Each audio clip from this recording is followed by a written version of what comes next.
I'm disappointed in every one of you. I'm sorry, I don't mean to offend you. I'm disappointed in every one of you. I'm gonna kiss you on the mouth. No, I'm not cool with that. Just, I'm sorry. One more time. I'm disappointed in every one of you. I mean, I'm dealing with degenerate animals. I'm disappointed in every one of you. Disappointed in every one of you. All right, come on. Honestly, I can't do it, man.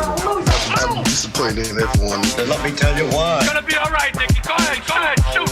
He just killed a little fucking man. What are you going to do about it? You're happy because you got nothing. You don't got a thing. You're happy because you got nothing. Lobito! Got nothing. I want to get out of this rat hole.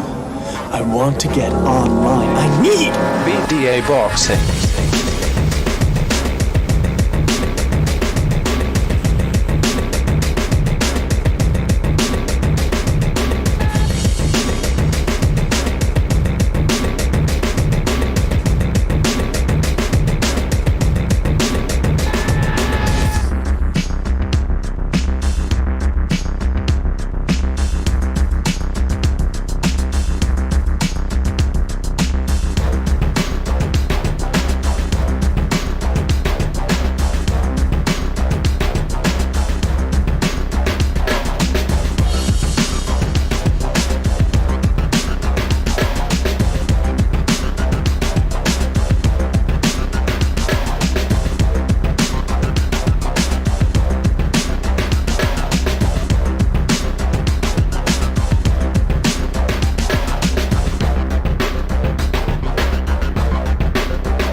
Hello.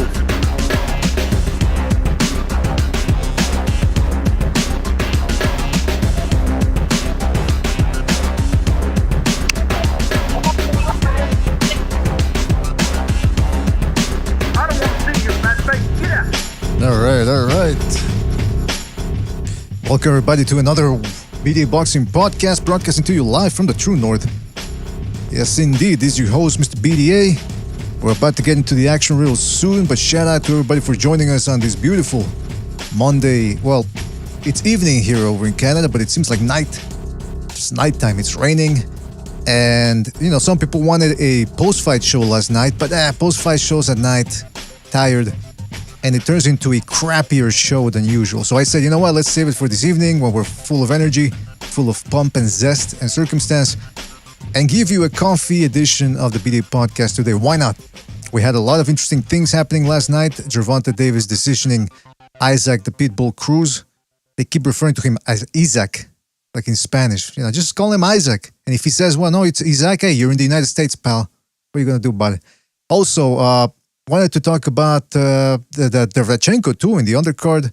Fundora in the undercard as well. So a lot to talk about. A lot of people are upset about the decision, the white cards, or they felt they were white cards. So we're going to get into all of that. But before we get down to the fun, let's get the business out of the way, fellas. You know the drill. If you want to give a couple of shekels our way, you can wire them via the super chat during the show, or you can join the BDA Boxing membership program, where you get special emojis, badges, and film analysis. But the most important thing, fellas, is that you continue to like and subscribe to this organization and that you spread the BDA gospel. There's a lot of dirty people out there that have not been washed by the blood of the BDA gospel. So you need to get on that right now. All right. Speaking of right now, I want to give a shout out to everybody in the chat room. Who do we got here? Hold on a second. By the way, we are going to be opening up the phone lines at some point, maybe half an hour into the show. Let's see. We've got, let me scroll up here. Shout out to the Fight Spirit. Says, I've been waiting for this one. Castaño, Lopez, and Cruz were robbed. He says, nothing new. Oh. Shout out to Trill Ballin. Says, can't wait for this one. Well, we're here now, baby. Johnny Blaze says, did you see Floyd hogging tank at the post fight? Yeah, he was getting very touchy-feely. I don't know. He seemed like a Catholic priest or something. Shout out to Sean O'Connell. Says, Tony Fumbles has canceled his fight with Jake Paul. Achoo. Well, there you go. K-Knot. Shout out to Knot. Says, Floyd never letting Tank fight in a 50-50 after last night. Yeah, I think that was a bit of a close call there for the old Tankerino. Kid Top Skull, shout out to Kid Top Skull. There's Northeast Los 2213 S. All right. That sounds like his gang or something.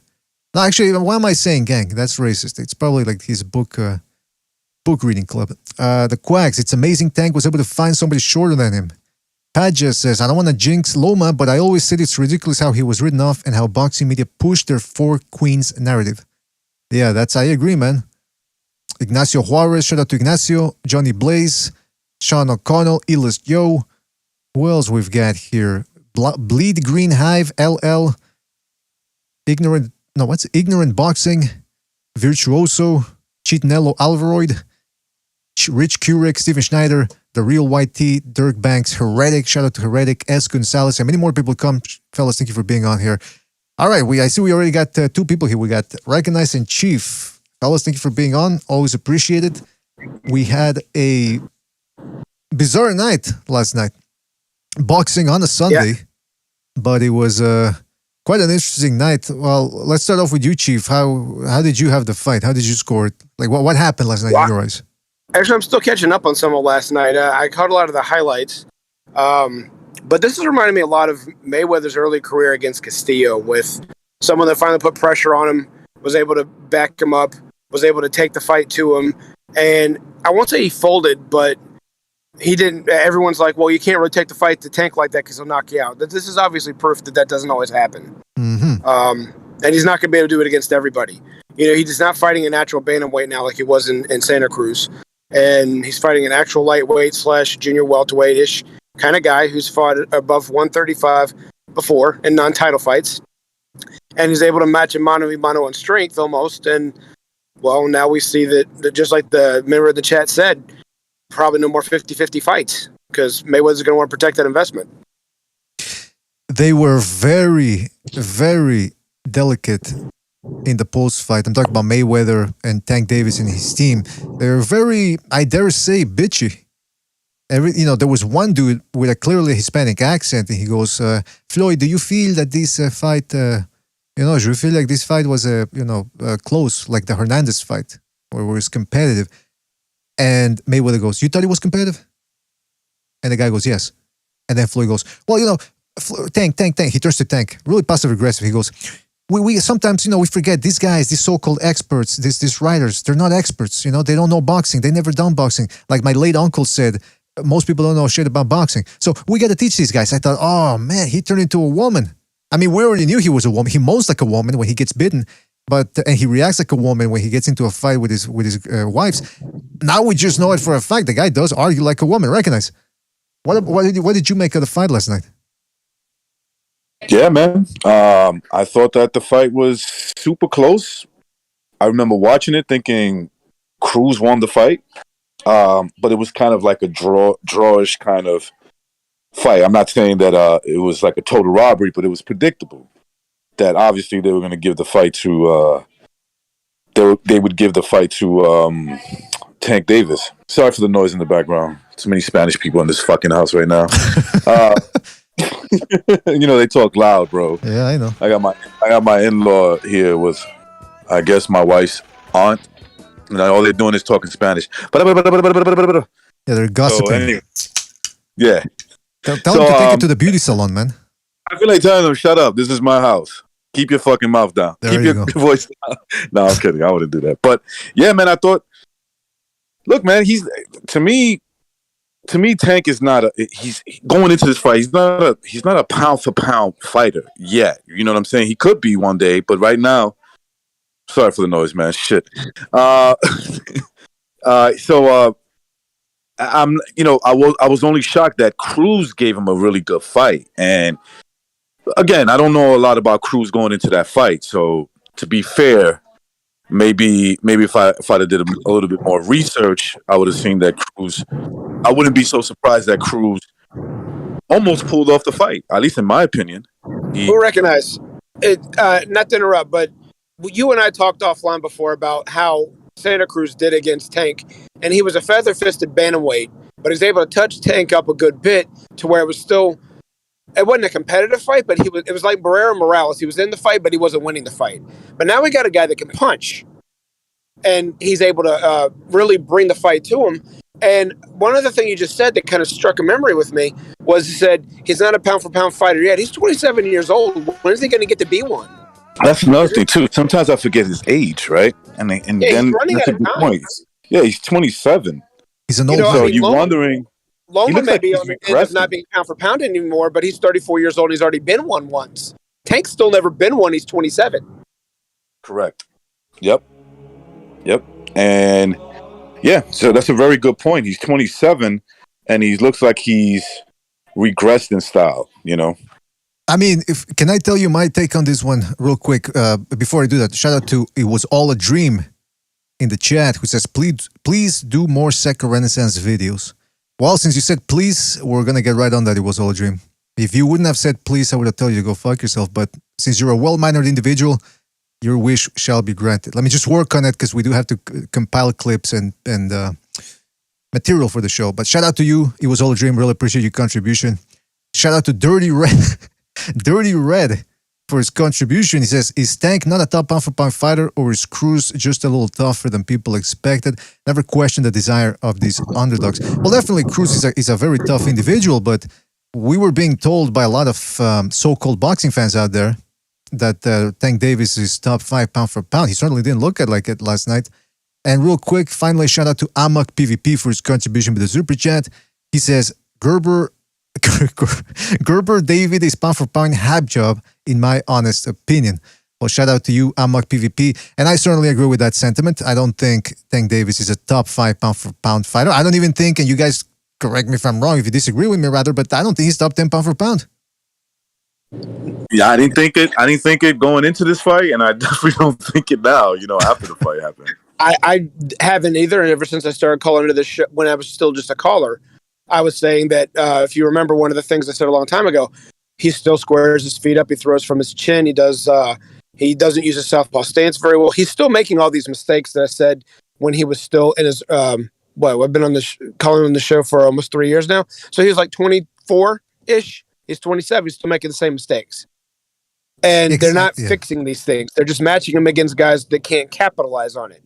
And you look at his resume, technically speaking, you could make an argument to try and put him in the bottom of a top 10 to 12 when you're dropping out some guys like an Oscar Valdez or something like that who just popped positive and didn't look good in his last fight. But that's who you're arguing with to try and get them in there with. The guys that are almost that are ranked there due to longevity and overall career accomplishments, not to guys like Canelo, who's a first ballot Hall of Famer, Usyk, who'll be a first ballot Hall of Famer, and Bud Crawford, who'll be a first ballot Hall of Famer. He's not in with those guys, and he's probably not going to be. Mm-hmm. Yeah, that's the thing. That it seems like they don't. I don't know what's going to happen. Like Jimmy keeps saying, Mayweather said he slipped up and he said we're keeping everything in house, as if they're making cupcakes or something. They make the frosting there. They make the bread and everything. They're doing cupcakes. That's what they're turning Davis into, a cupcake. And I got to tell you, cupcakes don't tend to have a long shelf life in the ring. And we can all talk about how, well, Tank Davis this, Tank Davis that. Let's get into specifics here, shall we? Because you touched upon some of those points there, Chief. My main gripe with Tank Davis was, and look, he's a very quick fighter. He does hit hard. He was in there with a guy who had a very tight guard. He was having a hard time getting those punches through Cruz's guard. But two things that really catch my ire when it comes to Tank Davis. One, he doesn't throw a lot of shots. In fact, when he fought Gamboa, he only threw about 300 shots. More or less the same against Barrios in a fight that was slipping away from him. I think the most shots he's thrown was against Pedraza, and that's because Pedraza was right in there with him in his face, so he forced him to throw shots. In other words, Tank Davis is a guy that doesn't throw a lot of shots. And I remember somebody once told me, well, that's because he doesn't need to, right? Because he knows eventually he's going to get those guys out of there. Well, now we've seen 5 fights in a row, especially this one here, now 2 fights, where it's very close. He might not be certain if he's winning, and he still didn't up the pace. Now, he can come out with the, I hurt my hand excuse, but if it ain't good enough for Loma, and it ain't good enough for Lopez, it ain't good enough for Tank Davis. What do you guys think? I'm with you on that. And on top of that, he's starting to get very predictable.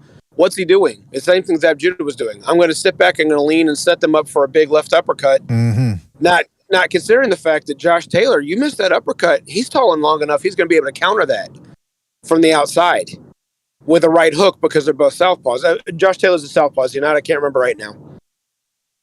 Who? Davis? Josh Taylor. Oh, yeah, he's a southpaw, yeah. Okay, so when Tank goes to counter with that big left uppercut. It's almost when two righties fight and you throw the right uppercut, the left hook is going to be the perfect counter. So when two lefties fight and he tries that left uppercut, the right hook is going to be the perfect counter. So when he tries that against someone like Josh Taylor, who's long enough to reach him from a distance, he's going to connect when you miss. Mm-hmm. So, and he's going to do that because you're predictable. That's your go-to punch. I'm going to lean back on my left foot. I'm going to wait. I'm going to put all my weight into it. I'm going to sling that uppercut on up. And if Josh Taylor blocks it, he's going to be able to come straight in with the right hook. Exactly. Yeah, that's a great comparison. Zab Judah. That was his main problem. He wouldn't let his hands go, and he had it all. He had hand speed. He had power. Recognize, you said that this was a very drawish performance. I tend to agree. It's almost like if he would have lost one more round, it could have been for Tank for Cruz. And correct me if I'm wrong, but didn't you think that Cruz was landing the cleaner shots as well in there? Yeah. Again, people like to go to CompuBox. I didn't even check the CompuBox. I just looked at the fight. Once I heard who the all three judges, unanimous decision, I pretty much knew that was Tank's win. So I didn't really stick around for that. But to me, it seemed like he was landing the better shots throughout the fight, especially to the body, especially when he was on the inside. You saw Tank kind of like do illegal shit, right? Like muscle him, kind of throw him to the floor. They fell on the floor a couple of times, right? So doing the Ali, throwing his head down to the down to the head. Yeah. So I saw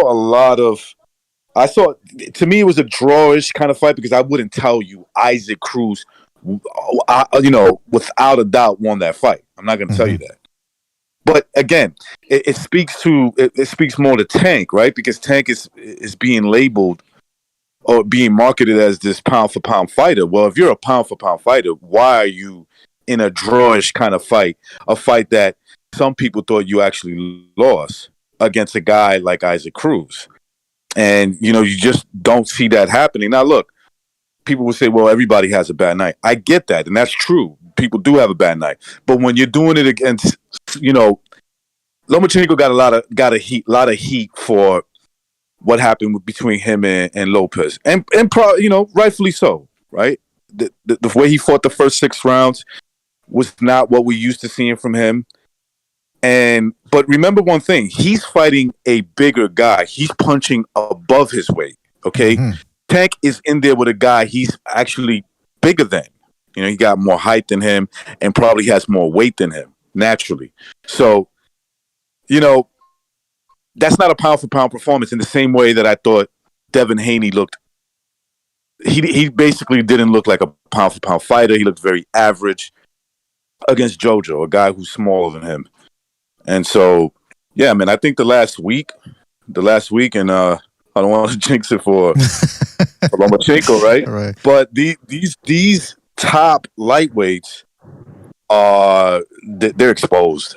They're not as good as advertised, and that's just the fucking truth, whether you like it or not. Who cares if you like it or not? The fact is that they put subpar performances, fights that, if it was judge fair, who knows? If they didn't play that, I'm going to give you the benefit of the doubt. You never know. They probably lose those fights. Well, hey, by the way, can I just say real quick, yes, Chief, before you go, shout out to Disturbed Reality, a.k.a. Del Boy, for his contribution with the Super Chat. He says, Cruz impressed me. He's young and can improve. That's right. Only 23 years old, and the road seems bright for him. If he can do what he did last night, competent defense plus good offense, he might have a long, durable career. So shout out to Disturbed Reality for his contribution. Go ahead, Chief. Well, people have tried to dub this division as a premier division. Let's just take a look at it real quick. Ryan Garcia is never in the ring. Devin Haney's fought his 3rd featherweight in a row, 2 of which have been stopped in 8 consecutive fights, and all of their losses, 5 for Linares, 3 for Gamboa, all of them by stoppage. He can't even knock them down. Loma, I love him, but even with a torn shoulder, he dropped the ball in a huge fight that everybody was expecting him to win because he had more experience than Lopez. Lopez turns around, drops the ball, and whether that esophagus tear is like the reason why he lost or not doesn't change the fact he lost the fight. And I mean, what's left now? We've got we've got Gervonta, who fought a natural bantamweight and was they were trading tit for tat until the real size took over, and now last night against another legitimate lightweight. So they're both legitimate lightweights. He gets tested all the way to the limit. So how premier is this division altogether anyway, to be perfectly honest with you? It's a very good point. It's a salient point right there. I mean, let's face the facts. These were good competitive fights. But again, it just goes to show that certain fans have been overhyping some of these guys. And we said that, or most people said that, not just us, but a lot of people said that, look, when Ryan Garcia beat Campbell, people said, calm down. He's good, but let's see what he does. Hasn't done anything since then. Yep. Devin Haney, okay, he beat Linares, but he looked a little shaky. Let's see what he can do. He looked shaky again against Joe Diaz. Tank Davis, he goes in there against Isaac Cruz, who was supposed to be a cherry pick, and he struggles mightily. Let me tell you something else, man. This whole thing of fighting with your hands down, Tank Davis is very quick. He is very quick, but 140 pounds, like you guys were saying, because that's what people were saying after he beat Barrios. Well, Josh Taylor, he ready for Josh Taylor. He's not ready for Josh Taylor. He's ready. What he's ready for is a competent lightweight opponent, but he ain't ready for the 140 pounds. Forget 140 pounds. Stick to 130, 135. 140 pounds division right now, it ain't gonna happen. Yeah, especially one guy who's like 5'10", 5'11", basically, and who can punch inside and outside. Yeah, who could punch on the inside, he could punch on the outside. No, that dude would fuck him. I mean, come on, I don't want to curse, but in reality, he would beat the living daylights out of Tank. You know, Regis Prograis would beat up Tank. Subriel Matias would beat up Tank. These guys would destroy him. Okay, he's not one of those guys that can make up for size with skills. You know, he can't do that. He's not that guy. You know, and it's because they never last night proved it. It's because they never. Maybe he could have. Maybe, and of course we can only go by what ifs with maybe. Maybe he could have if they really would have tried to develop into the fighter that they're trying to tell us he is. But instead, because of his power, kind of like Zab Judah, again, I'm going to compare again. Zab imitated Pernell Whitaker a lot when he first turned pro because the Duvas had him. He spent a lot of time in Norfolk training. He spent a lot of time with the Duvas training.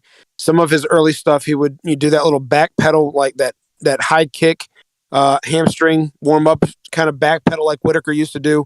And he'd just circle around his opponents. He did a lot of mimicking. But then when he started falling in love with his power, he left all that alone. And then he quit developing his reflexes. Tank's got reflexes, but he only uses them to escape big punches when he sees them to set up big punches. So he doesn't use his jab. He doesn't really work the body. He might throw a big body shot, but he's basically looking for big headshots for highlight reel knockouts. I don't blame him for that because that's how you get famous. What made Mike Tyson so great? What made Kosh Tszyu the best 140-pounder was the way they would knock guys out. People enjoy watching that. But you got to set those things up. And a fighter with that many fights, 27 years old, and from what I've seen on BoxRec, has close to somewhere to 250 amateur fights. You should know this by now. So if this is where you're at and you're not progressing anymore at 27, you're running out of time to turn yourself into anything other than a guy looking for one-punch knockouts. Exactly. And that's the thing. That's why worries me. At this point, I don't think it's a coincidence anymore to see that his punch rate just ain't that good. Some people are going to reference that the injured hand. Let's see if he was really injured. But why did he only throw 300 shots, those are Canelo numbers, by the way, and that's a super middleweight. 300 something shots against Gamboa. Think about 200 something against 300 I think against Pedraza, which didn't go 12, but again, he had to throw. And against Santa Cruz, he was on his way to throwing 300 again. I mean, it's just, he's not that active. And again, Barrios too didn't throw that many. And here's the other thing, that like Recognize said, the dirty tactics. Every time Cruz would get close, he would clinch. Now look, I understand that you got to play to your strengths and you don't want to play up to your opponent's strengths. And Cruz's strengths was inside fighting. But Tank Davis can fight on the inside too. And he was clinching for dear life in there. And number two, let's not forget, fellas, clinching is illegal. It's against the rules. You cannot Especially go in when you there initiate it as like a defensive mechanism, right? Like it's like the name of the game is boxing. You got to punch your way out of that situation. You got to use your legs. You could push off with your hand. You could throw a punch and push off at the same time. These are things you can do, and I'm not going to totally shit on him on that situation, but he basically gave me admission, like, yo, I can't fuck with this guy on the inside. Right. I can't do it. And I have to see more of him on the inside to see what I think he can really do. Because I haven't really seen anybody challenge him on the inside. He's been the one to take it on. Pedraza's taller and longer limbed. He took the fight to the inside there. Pedraza's not an inside fighter. Okay, so if I'm anywhere near competent, slightly above competent on inside fighting, and the other guy can't fight on the inside at all, I'm going to look like an inside fighter. Because he can't fight on the inside. So I'm just going to let my hands go on the inside. All of a sudden, I look like an inside fighter. I really want to see what he can do against other fighters on the inside. Inside's not the other guy covering up against the ropes and banging on his body like Mike Tyson. Mm-hmm. Inside is we're both inside looking for like what Isaac did last night to him. When they were both had their arms up close and they were almost shoulder to shoulder, which one was still trying to throw shots and look for openings or create openings? That was Cruz. Yeah, exactly. And Cruz was blocking a lot of the shots. And in fact, most of those flashy shots, those Zab Judah counter uppercuts, they were being blocked and landing on the shoulder. But I mean, the fans didn't see it. They just saw that whoosh, and they just heard the punch, whoosh, that swish that we all love to hear. And they thought, ooh, that punch landed. Now, another thing I want to say in regards to the clinching and all that, it wasn't just the clinching, it was the leaning on top of it. And I'm thinking, during the fight, I was thinking, at which point does the referee look at this and say, you know what, let me issue, no warning. Well, he issued a couple of warnings, but never a hard warning where he said, look, you do that again, I'm taking a point away. And that's the fault of Cruz's corner. When a guy if someone's going to hold you, it's one thing. If it's in the heavyweight division, it's a taller, longer limb guy like Ali, like Lewis, and like Klitschko, where they put that right hand on your neck. It's up to the corner to say, if you don't keep doing something about this, ref, we're going to make a complaint to the commission. That's right. And that's when you get a referee's attention, because a viable complaint to the commission with this on film that this guy keeps holding me behind the head, then you've got something to go with.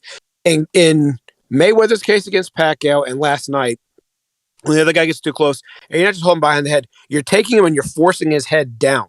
Yeah, that's sexual assault. On him. Exactly. You're not just like leaning on him like everyone's said that Joshua should have done against Usyk, of just holding on the inside and just like putting his weight forward. You're forcing his head down and leaning on his back.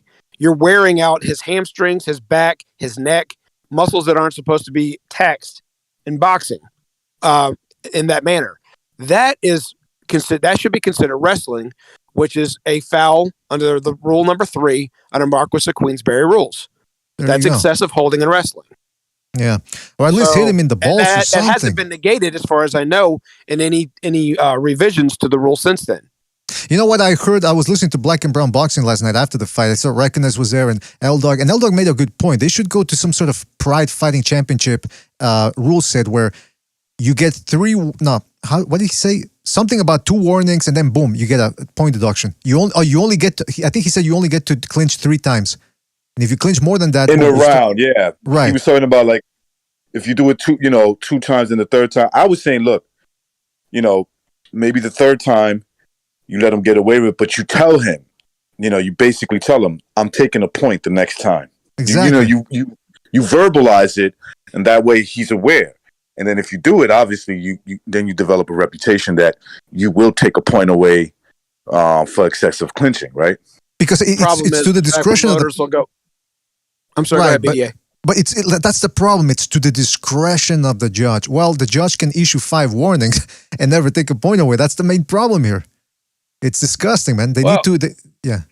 So let's look at it like this. Let's say your fighter is a guy that makes good money for everybody around, including the referee. You start taking... I'll put it a perfect example. Whitaker made good regular money. He was not a pay-per-view star, but he made good regular money on HBO. He fights Wilfredo Rivera. If he would have started deducting points from Whitaker every time they got inside and held, Whitaker would have lost that fight. Do you think that referee would have gotten another job again? Mm-hmm. Excellent point. That's the thing. These guys gotta eat, right? They gotta eat. You know what, BDA? And this is why I say that most fights are rigged. And people just think, oh, no, it's rigged. The competitive integrity is rigged. It's rigged. So there is no real Because if it comes down to this guy's the cash cow versus this other guy who's just, a contender, right? Who do you think, if the fight's close, who the fuck do you think they're going to give it to? In certain ways, yes. I think what you're saying is there's correct. If it comes to officiating, I'm talking about the referee in the ring. Who you think he's going to be beneficial to when the guy that's bringing the most money and everybody's eating good, including the referee? Why would he fucking call it fair down the middle against the A side, against the guy who's bringing in the money? Well, by that time, what they do is they already know which referee does it a certain way, so it's still rigged in a way. I get it. I get what you're saying. But like Steve Smoger, if Steve Smoger were in with, go ahead. That's why I say the competitive nature is rigged. Rigged.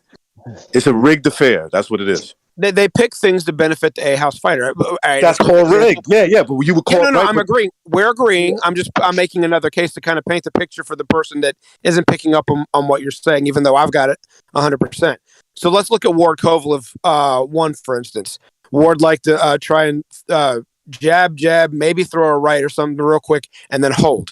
Okay, if Steve Smoger's the referee, Kovalev's going to be able to do whatever he wants to get out of that clinch and try and make it an ugly fight, because that's what Tony Weeks, another one, is going to let you use your body to make that fight even for both of you if one guy's just jabbing and holding or just throwing a quick 1-2 and grabbing. However, Kenny Bayless is going to break the fight right after they clinch. So if the other guy can't get off first, he's going to lose that fight in a unanimous decision. If whoever promoted Ward was the A side of making the negotiation, going, we're not taking this fight unless Kenny Bayless is the referee, then that's exactly what Recognize is saying. If they're the ones dictating this, that's how the officiating is rigged. They're going to pick a referee that's going to go. That's not to say that Kenny Bayless fixes fights. That's not what he's saying at all. That's not what I'm saying. But when you have a fighter that throws quick punches and then holds, and all Kenny Bayless does is say, stop, break, can't work your way out of a clinch, doesn't let the other guy fight, doesn't let the other guy fight his fight in that situation, then technically speaking, by the officiating aspect, it's already rigged for the fighter like Ward. And that's what I'm assuming Recognize is saying. That's the way I'm interpreting it, and that's the way I'm agreeing with him. Yes. Are you guys?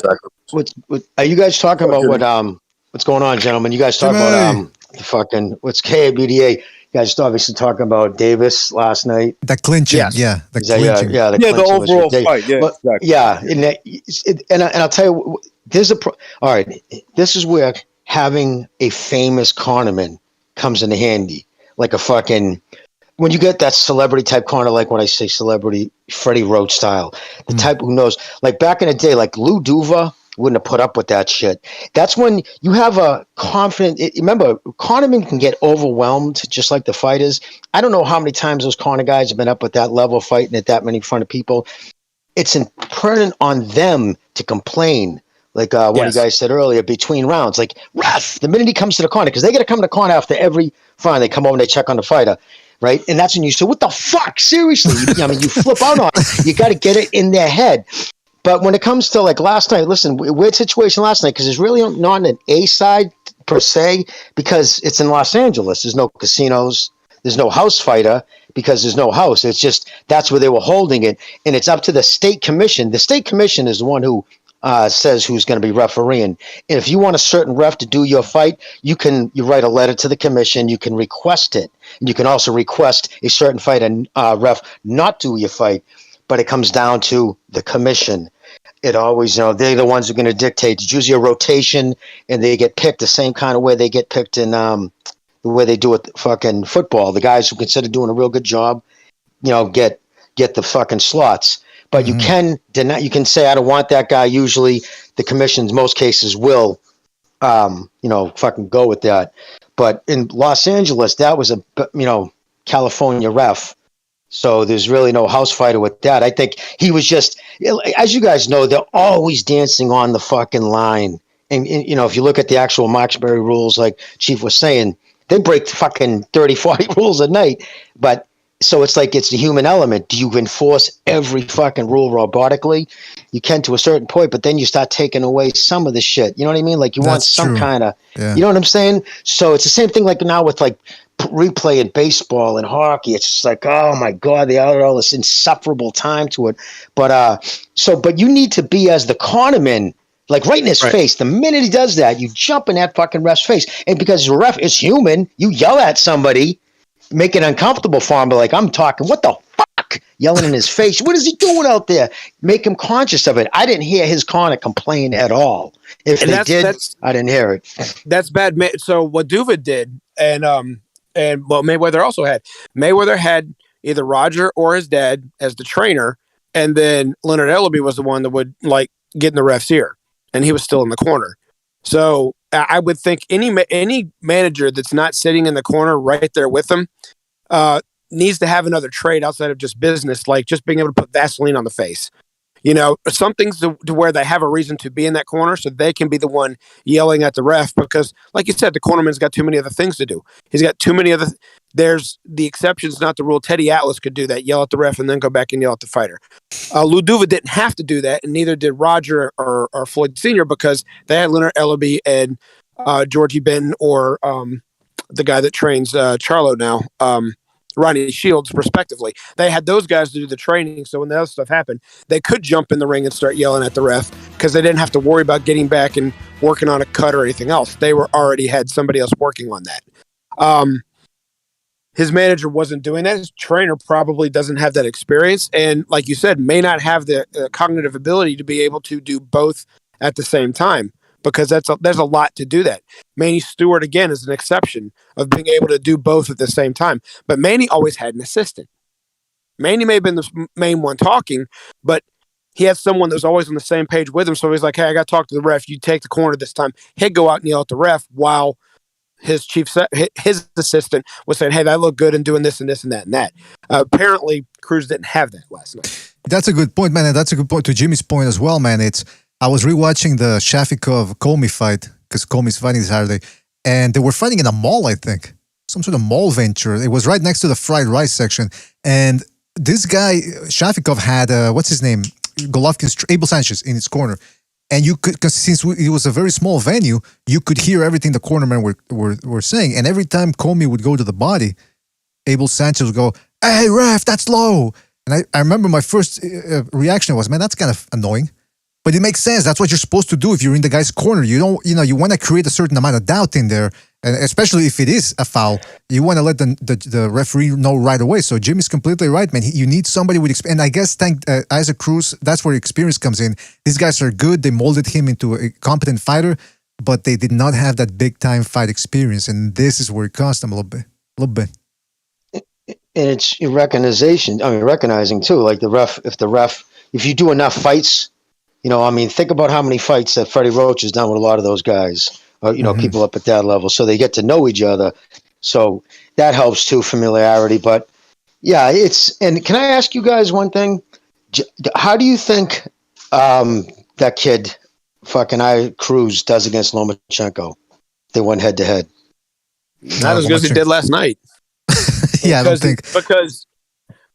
Because Loma's not going to give him the opportunity to.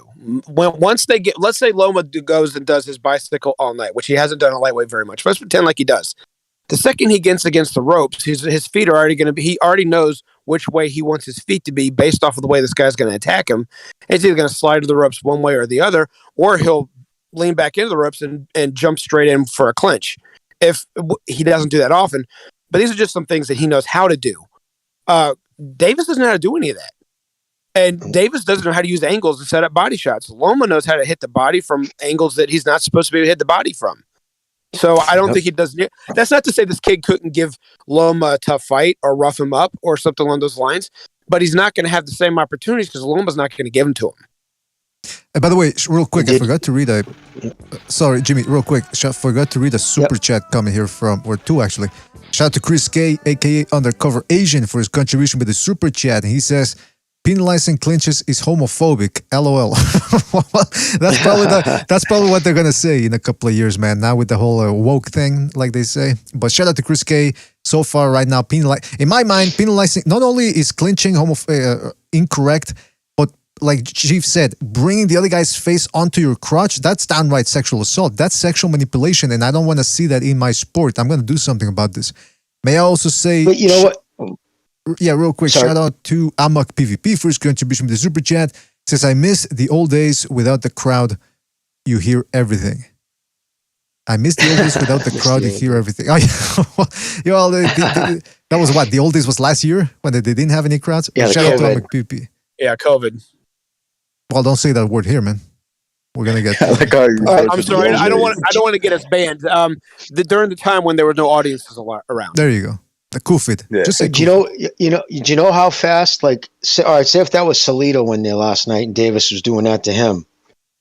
When somebody's pushing you in, all you have to do is the old, hey, because when somebody pushes you down, you're not responsible for the punches you're throwing. The ref will always say, hey, you pushed his head, you pushed his head. I would nut shot him so many fucking times. Every time he pushed my head, he would have caught one in the nuts. And I would have made the ref deal with him pushing my head down. Because you'll see it. The ref will say, hey, you're pushing him down. Or if, you hit me in the back of the head, he said, you turned your body. They'll tell him. So Cruz was too... You know what I mean? Too courteous with you. Just letting him push him down. He's holding his fucking head there. I would have been fucking nut-shotting him every time he did that. And been like, hey, I was throwing a punch and fucking he pushed me. So the only way to really play that off, though, Jimmy, is kind of so you're not allowed to spin a guy either. But what I always teach some of my fighters, especially if they were in the corner, not just against the ropes, is when someone gets in close enough, shoe shine to their shoulders. And on the very last one, when you throw a hook, doesn't matter whether it's the left or the right hook, you cuff it around him. You cuff it around the shoulder, and when you push him forward, you spin out to the side that you're hooking from, right? Now, you're not allowed to do that, but when you're throwing a flurry, you have to prove the fact I intentionally pushed you. Now, so, what do you mean by you're not allowed to spin? I'm lost. Okay, so you're allowed to get angles on people, but you're not allowed to take a person behind the shoulder and push them and spin around them. Yes, exactly. Physically, if you don't touch me, spin them with your footwork. Yeah, I can use my footwork to get behind you, but I'm not allowed to physically try to physically.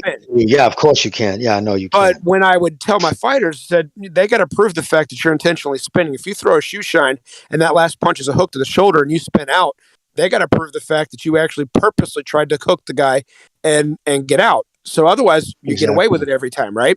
So in order to get away with what you're saying, Jimmy, first of all, I agree with you. That's what he should have done. But you've got to intentionally start working the body a lot more. Once the guy starts pushing your head down like that, okay, I'm gonna have to start investing in body punches a lot more, even if it's just to the arms, to make it look like when he does that and I throw that nut shot, that it looks like I'm still doing what I've been doing the whole fight. If I've been headhunting the whole time and then I throw a low blow instead of trying to throw a body shot, the ref's gonna go. Charlo can't get away with it because those guys don't hit the body. That's my point. If Charlo says that, you're going to be like, yeah, right. You haven't thrown a body punch in 6 rounds or 6 fights for that matter. So that's not going to work. This guy last night was trying to work the body, so he might have been able to get away with it. Yeah, I mean, but at the end of the day, what Tank Davis was doing was illegal against the rules, and it was indicative of a guy who just didn't want to spend any time on the inside. And it's a shame because I think he does have, there's no doubt he can punch pretty hard. He can put together some combinations when he wants to, but I guess he just doesn't want to do that anymore. It's hard work for him, and he's been pampered lately with this. He looked so much better against Pedraza than he did last night. Mm-hmm. But that was 130 pounds, and that was how many years ago? That fight was before I started calling into this show. But that's the point. That's my point. Look at how fucking bad he's gotten. Why is that? Bad competition creates bad fighters. Mm-hmm. Fighting infrequently creates ring rust, and you don't move, you don't do things right, and the bad competition is playing out. Steel, shop, and steel. You get pumped to fight good fighters. You have good camps when you know you're going to be fighting good fighters. It's a whole different mindset. He was everything about him. Just go back and watch that Pedraza fight, and that was a fucking 3-year-old. And Davis. Now look at him, and he looked befuddled half the time. You know what I mean? It was crazy. I think he was a lot of it was exposed last night. It could also be borderline conditioning, and the reason why I say this is I personally think that for his body type, not for the competitive division or for his career, but for his body type, he should probably be at 140. He's so thick that I think these 130s, when people said he's been missing weight, it's largely been due to the fact that he has been fighting in the wrong weight class. Having said that, I think that for him to be at 130 or 135, why do you think he didn't throw a lot of punches against Cruz? because if he would have thrown 20 or 30 punches around, he would have been worn out by the 6th or 7th round. He wouldn't have been able to knock Cruz out. It would have gone the distance. I'm not saying he would have lost. He may have been too strong that he would have got enough damage done early to where Cruz couldn't have come back on him, but it would have been a lot of holding late. It would have been a lot of him leaning on him. It would have been a lot like it did last night, except it would have been purpose, and it would have been probably after the 3rd or 4th round, because he doesn't have the stamina to have that kind of activity at 130 and 135 pounds. I think he could do it at 140, because I don't think he struggles for that weight at all. But those are big guys there. And I don't think there's a reason why they gave that title up and went back down to 135. Yeah, a lot of these fighters now, they like to fluctuate between weight divisions. It used to be back in the day, not that long ago, the 2000s, it was pretty uncommon to see a guy just skipping over divisions or going back down. Now, though, I guess now it's because of the pharmaceuticals and the supplements that they've got. I guess now they're more flexible with their weights. Jimmy, what did you make of, I don't know if you were able to catch some of the post-fight comments that Tank Davis and Floyd Mayweather made, but Floyd was actually very embarrassing. He was acting very cunty towards the press. What did you make of that? Well, it all started last week, and it's still going on today between Dan Duchesne and Ellaby, even Steve Kim. So you got to understand, like Steve tweeted out, I think he said, one of those. So let me get this right. Their criteria to fight by the Mayweather Promotions criteria is they have to bring something to the table. Yet they don't hold that same, it's completely different for Canelo. So he was doing that, and it got a bunch of play, like over 500 likes, and Ellaby involved, and then Duchesne and a lot of the press was going at the same old, like is getting redundant. Fighting guys from in-house that nobody ever heard of, putting on a pay-per-view. If you do this for a living as a writer, this does not help the sport. This fragments the sport. He's not obviously even targeting boxing heads fights. You know what I mean? And it's just not good for the sport. And it's a lot of lying. You got Jim Gray in there, propaganda. Oh, man, you sold out tonight. No, the announced crowd was 15,000. I think it was 600. But getting Staples' capacity for boxing is 21,000. So you missed it by almost a quarter of the fucking place. You know what I mean? I mean, somebody did that recently in MSG. MSG it's weird. It's like 20,658, and Gennady Golovkin had like 20,300, and like it was just like 70 actual things left. That's a sellout, and he did it in record time too, which is crazy with the Lemieux fight. But with so that they're lying. They're saying these are sellouts. They did the same thing in Atlanta. They missed that by even more numbers. Yeah, because so like 21,000 there, and they sold about 12. Yeah, exactly. Yep. Well, the first one against Gamboa, they did 14,000. The second one, he did 16,000. But still, they missed the first one by a third. Yeah, that's yeah.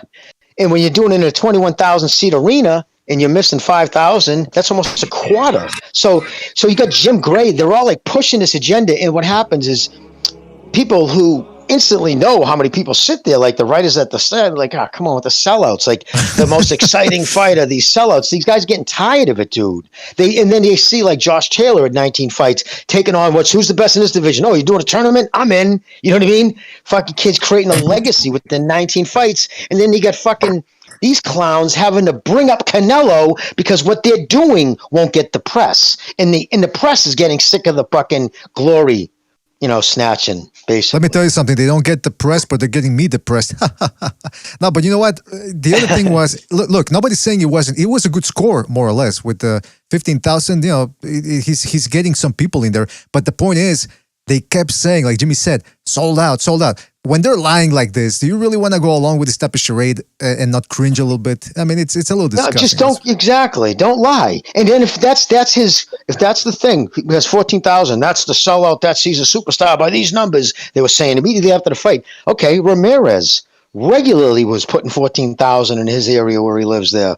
The kid from what's his first name? I can't remember. 140 pounder, right? He was pulling down fucking 16,800 people one night. So, but nobody was claiming he was a superstar. So and then to lie, and now they'll lie about the pay-per-view numbers by, I believe, Steve said he heard up to 40%. I wouldn't doubt if it's even more. I don't think that thing did fucking a dime over 100 last night, but they'll say it did about 220. Yeah, that's what they'll go with. That's what they'll say that he sold more than Crawford and Porter because, of course, but the other reason why, and this is all way too far, left and right wing of what we're talking about for boxing, but they don't need Porter anymore, so therefore they've cut him loose, so he's not a draw. Now, so Bud can't sell anything even against Porter. Porter never could sell anyway. And if they're going to lie about 5,000 seats, how many pay-per-views? And they think these numbers are even.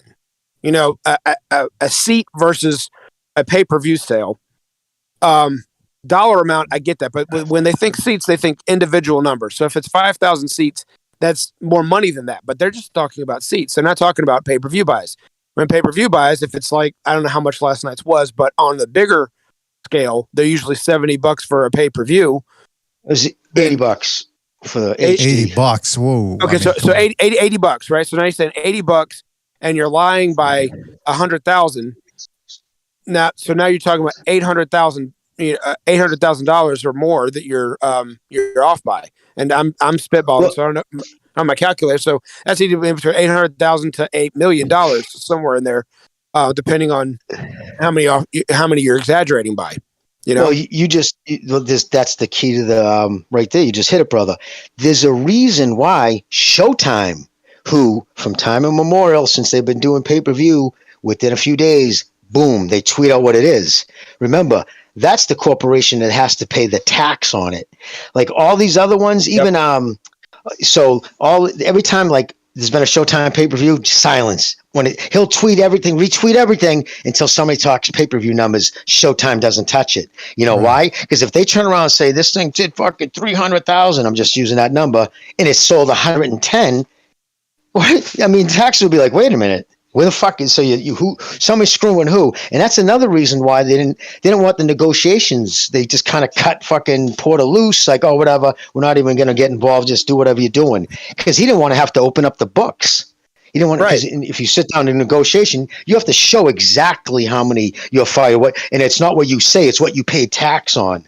So, and the thing so it's all like, even Cop, I just saw it the other day, actually, Ring IQ did a good video on it, how first they said, well, Gervonta Davis and Gamboa did 215,000, right? And then after Barrios, he said, first it was Gamboa was 225. He said, this is tracking to do at least 215, substantially better than fucking Gamboa. So wait a minute. It's actually less, but you're saying that's substantially better. So he blew his own spot up. So you know what I mean? Like, because he's the only one tweeting it out, an ex-PBC employee. I mean, just think if Bob Arum did that. Told the fucking provider, no, you stay silent. How do you think that would be handled? You think people would trust what he was saying? And it's just taken verbatim. Everybody up. Oh, wow. Ha ha. Bud only did 150, 190. Ha ha. They're doing 225. Errol Smith's like, says who? Who says who? Nobody says he's doing that except for the company that fucking benefits for lying. If he did, you know what I mean? And that's the thing. And so, I mean, I'm not going to go down a political rabbit hole, but Dan Bongino was talking about how inflation works. And the way he explained it was just like, yeah, I learned this. And wait a minute, I was in middle school. How did people not catch up on this? It's the same concept of what you're just saying, meaning it's that simple. If I say I got 300,000, the government's going to expect a check for the taxes on 300,000. But if I say I only got 150, well, wait a minute. If you only really got 150, we said 300,000. Now we have to audit you. Bingo.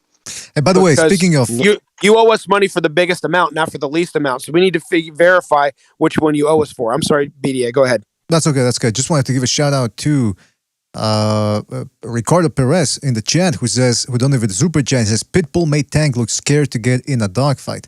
He certainly did. I mean, I understand Tank Davis wanted to box, but you can't just move. You got to punch as well, and a lot of his punches just weren't getting through in there.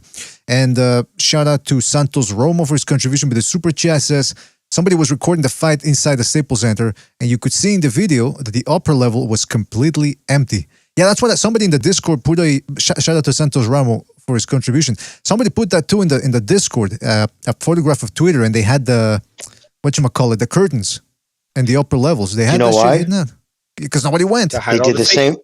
Well, they did the same thing at Barrow, but this is their fucking. They're doing a end round.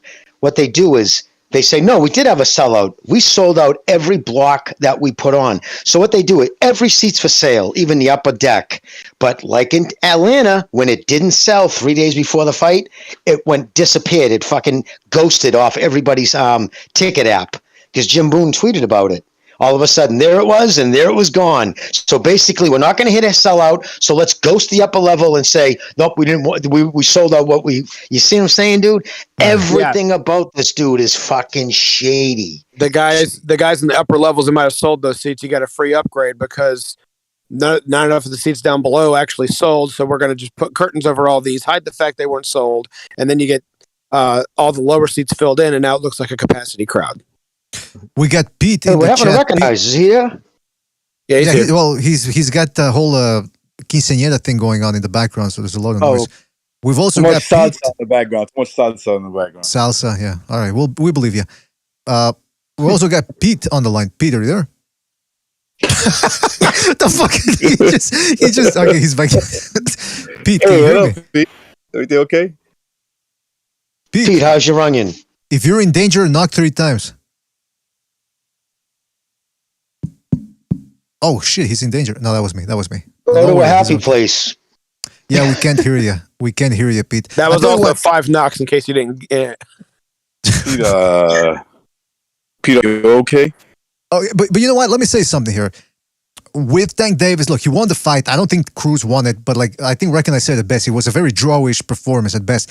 And the fact that a lot of these Tank supporters, they love to crap on Canelo, they love to crap on Triple G, Lomachenko. Whenever they talk about these guys, they go, oh, they fought nothing but bums. Yeah, bums. But then when Charlo struggles against Montiel, well, Montiel was tougher than you guys don't know how tough he is. He's improved. He's tall. And the same thing with Tank Davis and Cruz. Well, Cruz, he's tough. He's young. He's a guy that Mike Tyson style's like, So when Triple G and those guys struggle, it's like that girl that makes fun of some chick that because her boyfriend is like cheating on her, but then you come to find out that girl's getting actually beat up and cheated on by her boyfriend. Guys, let me ask you, is there a big difference in your opinion between a 36-year-old and a 40-year-old fighter? I think there is. Of course there is, right? Of course. That's a fucking, in professional athleticism, especially boxing, that's a huge difference. Once you start fucking Floyd. Yeah, exactly. But 36 to 40, that's still a big, you know what I'm saying, dude? That's when the legs almost. So for Floyd to go there and start saying, then, I just want to finish this one point. Floyd go in there and say, damn, Canelo sucks, man. You shit me. I was damn near 40 years old when I beat his ass. Like talking like that. Right. Like, yeah. dude, No. everything about you saying is lying, dude. You were 36. Well, first Big of all, difference. let's put out the first things first, and that everybody ages differently. Muhammad Ali at 38 years old was nowhere near as fresh as Vladimir Klitschko was at 38 years old, and they had roughly the same amount of amateur fights. Now, Ali fought tougher, bigger puncher guys. I get that, and that probably took some years off of his career. But absolutely, at 38, one had more left than the other. And I'm not comparing greatness. I'm making a point in that. So not everybody ages the same. That's the point that I'm making for everyone that can't understand what I was just saying. Now, as far as Floyd goes, he said he made $9 million against Sean Bay Mitchell. He made $4.5 million. He said that he called out Shane Mosley at lightweight after he fought Carlos Rios. If you look up the fight online, I can even show you where it's at. He didn't do that. He's been a liar, a used car salesman his whole career. The only thing I believe of what happens is what he does in the ring and then when they read the decision when it's over. That's it. Like he says he schooled Castillo in the rematch. He won by 3 rounds. It was 150. He won 7-5, 2 to 3 rounds. There's nothing that he says that you can take as gospel. But these people that follow what he says, and it's not just him, but they follow that entire mind frame, follow one of two things: discredit to build your own credit. So Ray Leonard's not the fighter I was, and that's why I'm better than him. So I'm going to discredit everything Ray Leonard did to make myself look good. And 2, they don't fact check anything. They don't go and do any of their own research. If Floyd said it, it's got to be true. And you're believing it because he's rich, because he's undefeated, and because of that, they think he knows more about boxing than anybody on this panel. He knows how to box better than most of the people on this panel. Let's be honest. If Floyd had one loss on his record, he'll be a distant memory. That's all he would be. Oh yeah, Okay? well, He would because that's be what he built himself into be. He built that. right because what he would be is just like everybody else. Right. You know, he would have been like everybody else with his skill set. He has a loss, so he understood that he has nothing else but the undefeated record, and he made sure to retire that way, and he's selling that. I don't mind him trolling Canelo because it could have not happened to a nicer guy, in my opinion. But at the same time, it's like if I'm Tank Davis, what the fuck do I care? Like, yo, dude, fuck off, man. Talk about me. Exactly. Well, he made it about himself first. You know, Yeah, he kind of caught himself. He kind of caught himself, the narcissistic prick. He started fucking going on. It's like, dude, you're not the guy anymore, dude. Canelo is. All right. Did you ever hear Don King ever brag on himself? No, of course not. Because, he only has one fighter. You know what I mean? And just what he's doing, just the fact that he's trying to make all these pay-per-views, he doesn't have to. These could go on Showtime. They could have went on Fox. We don't even know what Fox is still doing. They haven't said anything. But, and like I said last night, huge deal that fucking, what's his name, who started out with Fox, Porter, his career, announcing, suddenly just signed with DAZN. So that tells me I don't think Fox is doing many things coming up. But anyways, Showtime would have taken that fight in a second. Right. In fact, I think Espinoza was there last night. Yeah, he was. He actually got into it with Paulie Malignaggi. You guys see that? Yeah. You sent, yeah. That's fucked up. Yeah. So I'll bring that up later. But so that definitely would have been a Showtime fight. But Floyd wouldn't have made as much money. So even though he's damaging his boy's legacy, even though he's making him a pariah to the point where even the media are targeting him now, to the point where Floyd is acting like a cunt at the press conference because fucking his feelings got all boo-booed because everybody's calling him out. It's like, dude, if you're gonna pull in these in-house fighters, okay, Rui, again, that kid last night, yes, as basic as it comes. He didn't do anything different. He came in the same angle, the same speed. He did everything the same. It's just he's got a fighter who treats training camp as a fat camp. First, probably out of the 8 weeks, the 6 weeks of it's burning the fat off, and then 2 weeks of sparring. It's just, and it shows. This kid's quickness isn't the same, and he doesn't even look like his power is the same. I think it was much more explosive at 130, but. And it got exposed last night. The fact that your fight is telling a star was made tonight, a star was born. It's like, dude, shut up. You didn't make this kid a star. Did you see when he said that? A star was born. Why? Because you couldn't put this kid away. Because I tell you right now, they would have been a corner stoppage or fucking with Lomachenko would have boxed that kid's ears off in the same way, like I've been saying all along. Especially now, Lomachenko would dog walk fucking Davis because he doesn't do anything spectacular anymore. He just does. He's become more of a counterpuncher too. You mentioned the fact that he said that a star was born, referring to his opponent, trying to show some respect to him. I got to call that what it is. But it reminded me of just when Mayweather was just finished knocking out Endow, and he said, the future of the division is either going to be between Endow or Victor Sosa. And he's like, because that was his recommendation of what he thought the talent of boxing was going to be. That showed me the fact that Mayweather does not know talent in boxing. He may know how to coach a few things to someone who knows how to fight, and his boxing IQ in the ring is more than I would ever be able to hope to attain if someone's trying to attack me. But when it comes time for him being to spot talent, shows me the fact that he thinks because he's a boxer, his opinion means something. That his opinion means I know more than you because I put the gloves on and you never did. Well, everyone knew that Castillo was going to be the one taking over that division as soon as Floyd left. But Floyd said it was going to be between Victor Sosa, a B- fighter, and Endow, a C+ fighter. Yeah, I mean that's classic. That's like when they do the best I ever fought in Ring Magazine, and the fighters never pick the guy that beat them. When they ask them who had the best hand speed, the best foot, they always pick the guy they beat. Like, oh yeah, like Juan Diaz said, who had the best, I forget, footwork something. He picks a guy that he beat. He doesn't pick Juan Manuel Marquez. He doesn't pick Malignaggi or Nate Campbell. No, it's the guy that he beat. But by the way, shout out to Nicholas Arguros for his contribution to the Super Chat. Says, Tank only fights number 15 ranked Chicanos. That's right. Yeah, he's going out there in East LA and picking up a bunch of people and just, hey, like a porn director. Hey, you want to be in the movie? hey, you want to be in a pay-per-view match against Tank Davis? That's the way they're doing it. Porn directors. That's what Mayweather looks with this fucking outfit and this fucking cunt hair on top of his head, bro. He needs to.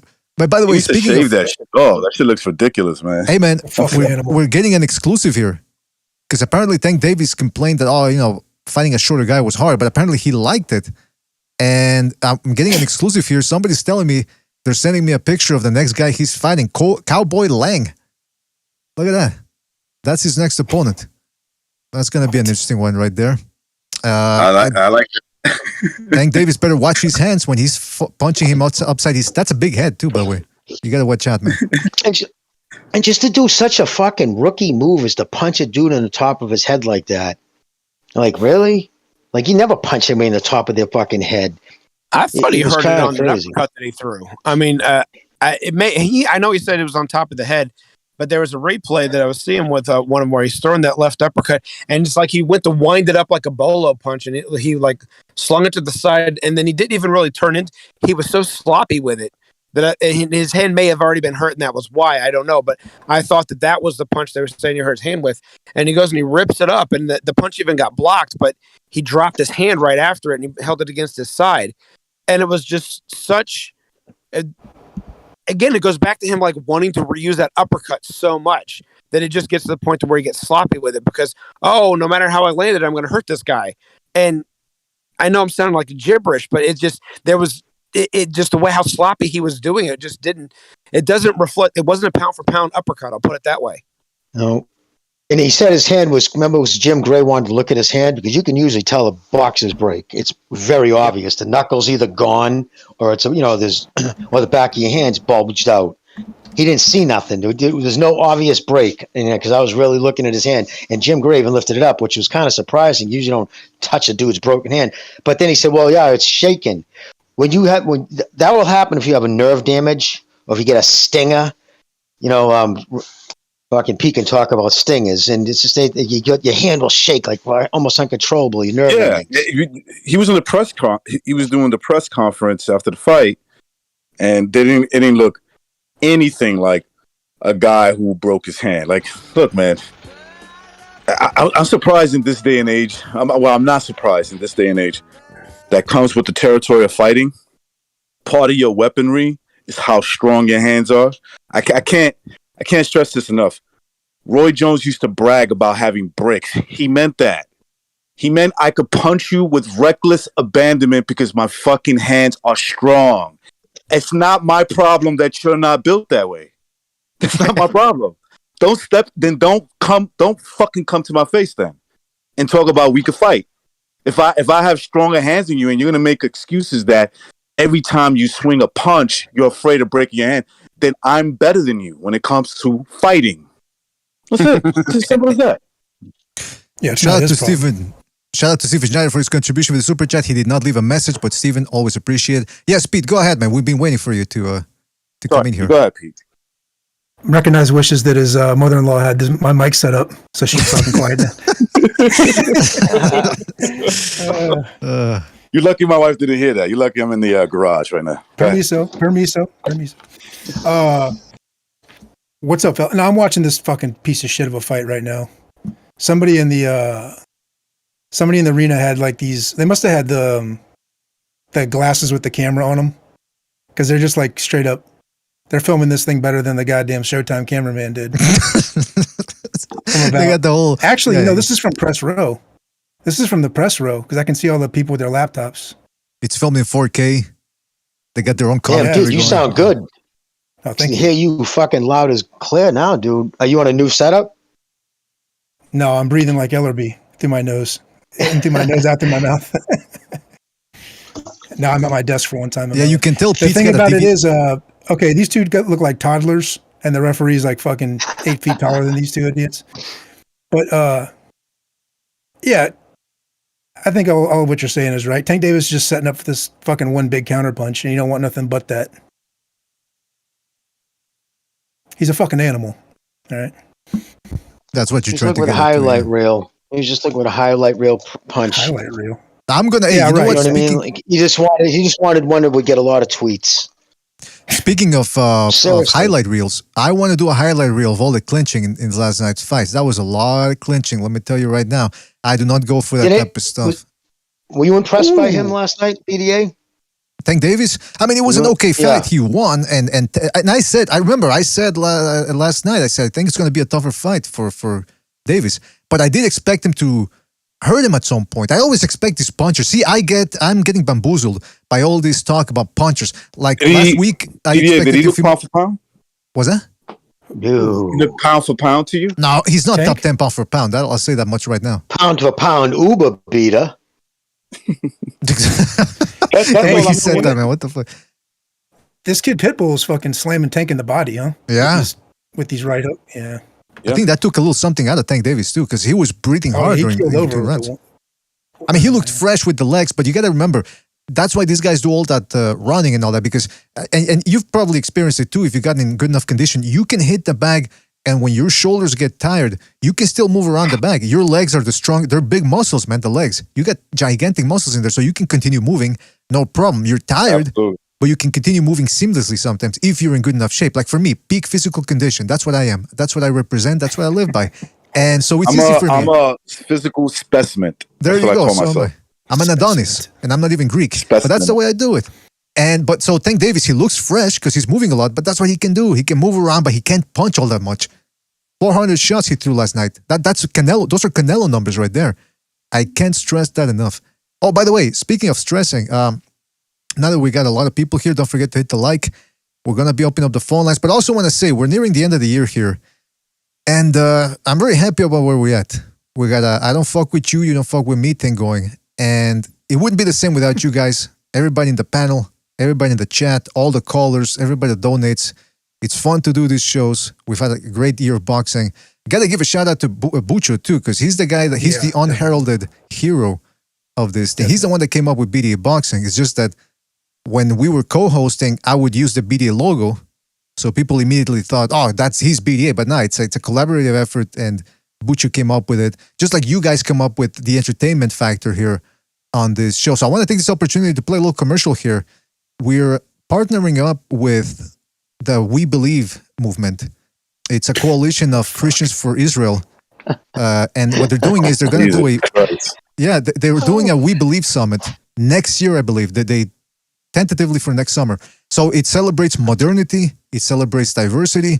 We're going to get involved. Hopefully you guys get involved as well. So before we open up the phone lines, let me just play this little trailer here that we got for you.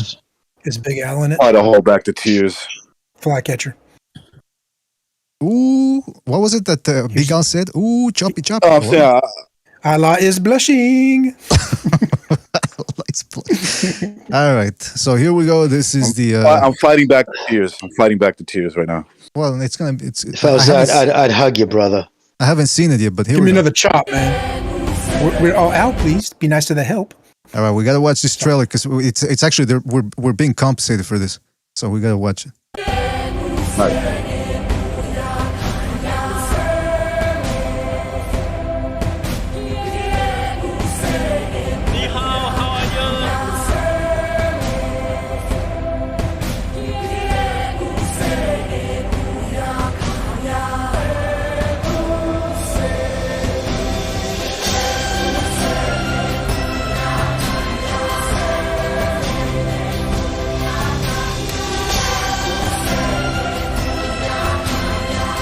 What you doing, my boy? I'm taking this shit, homie.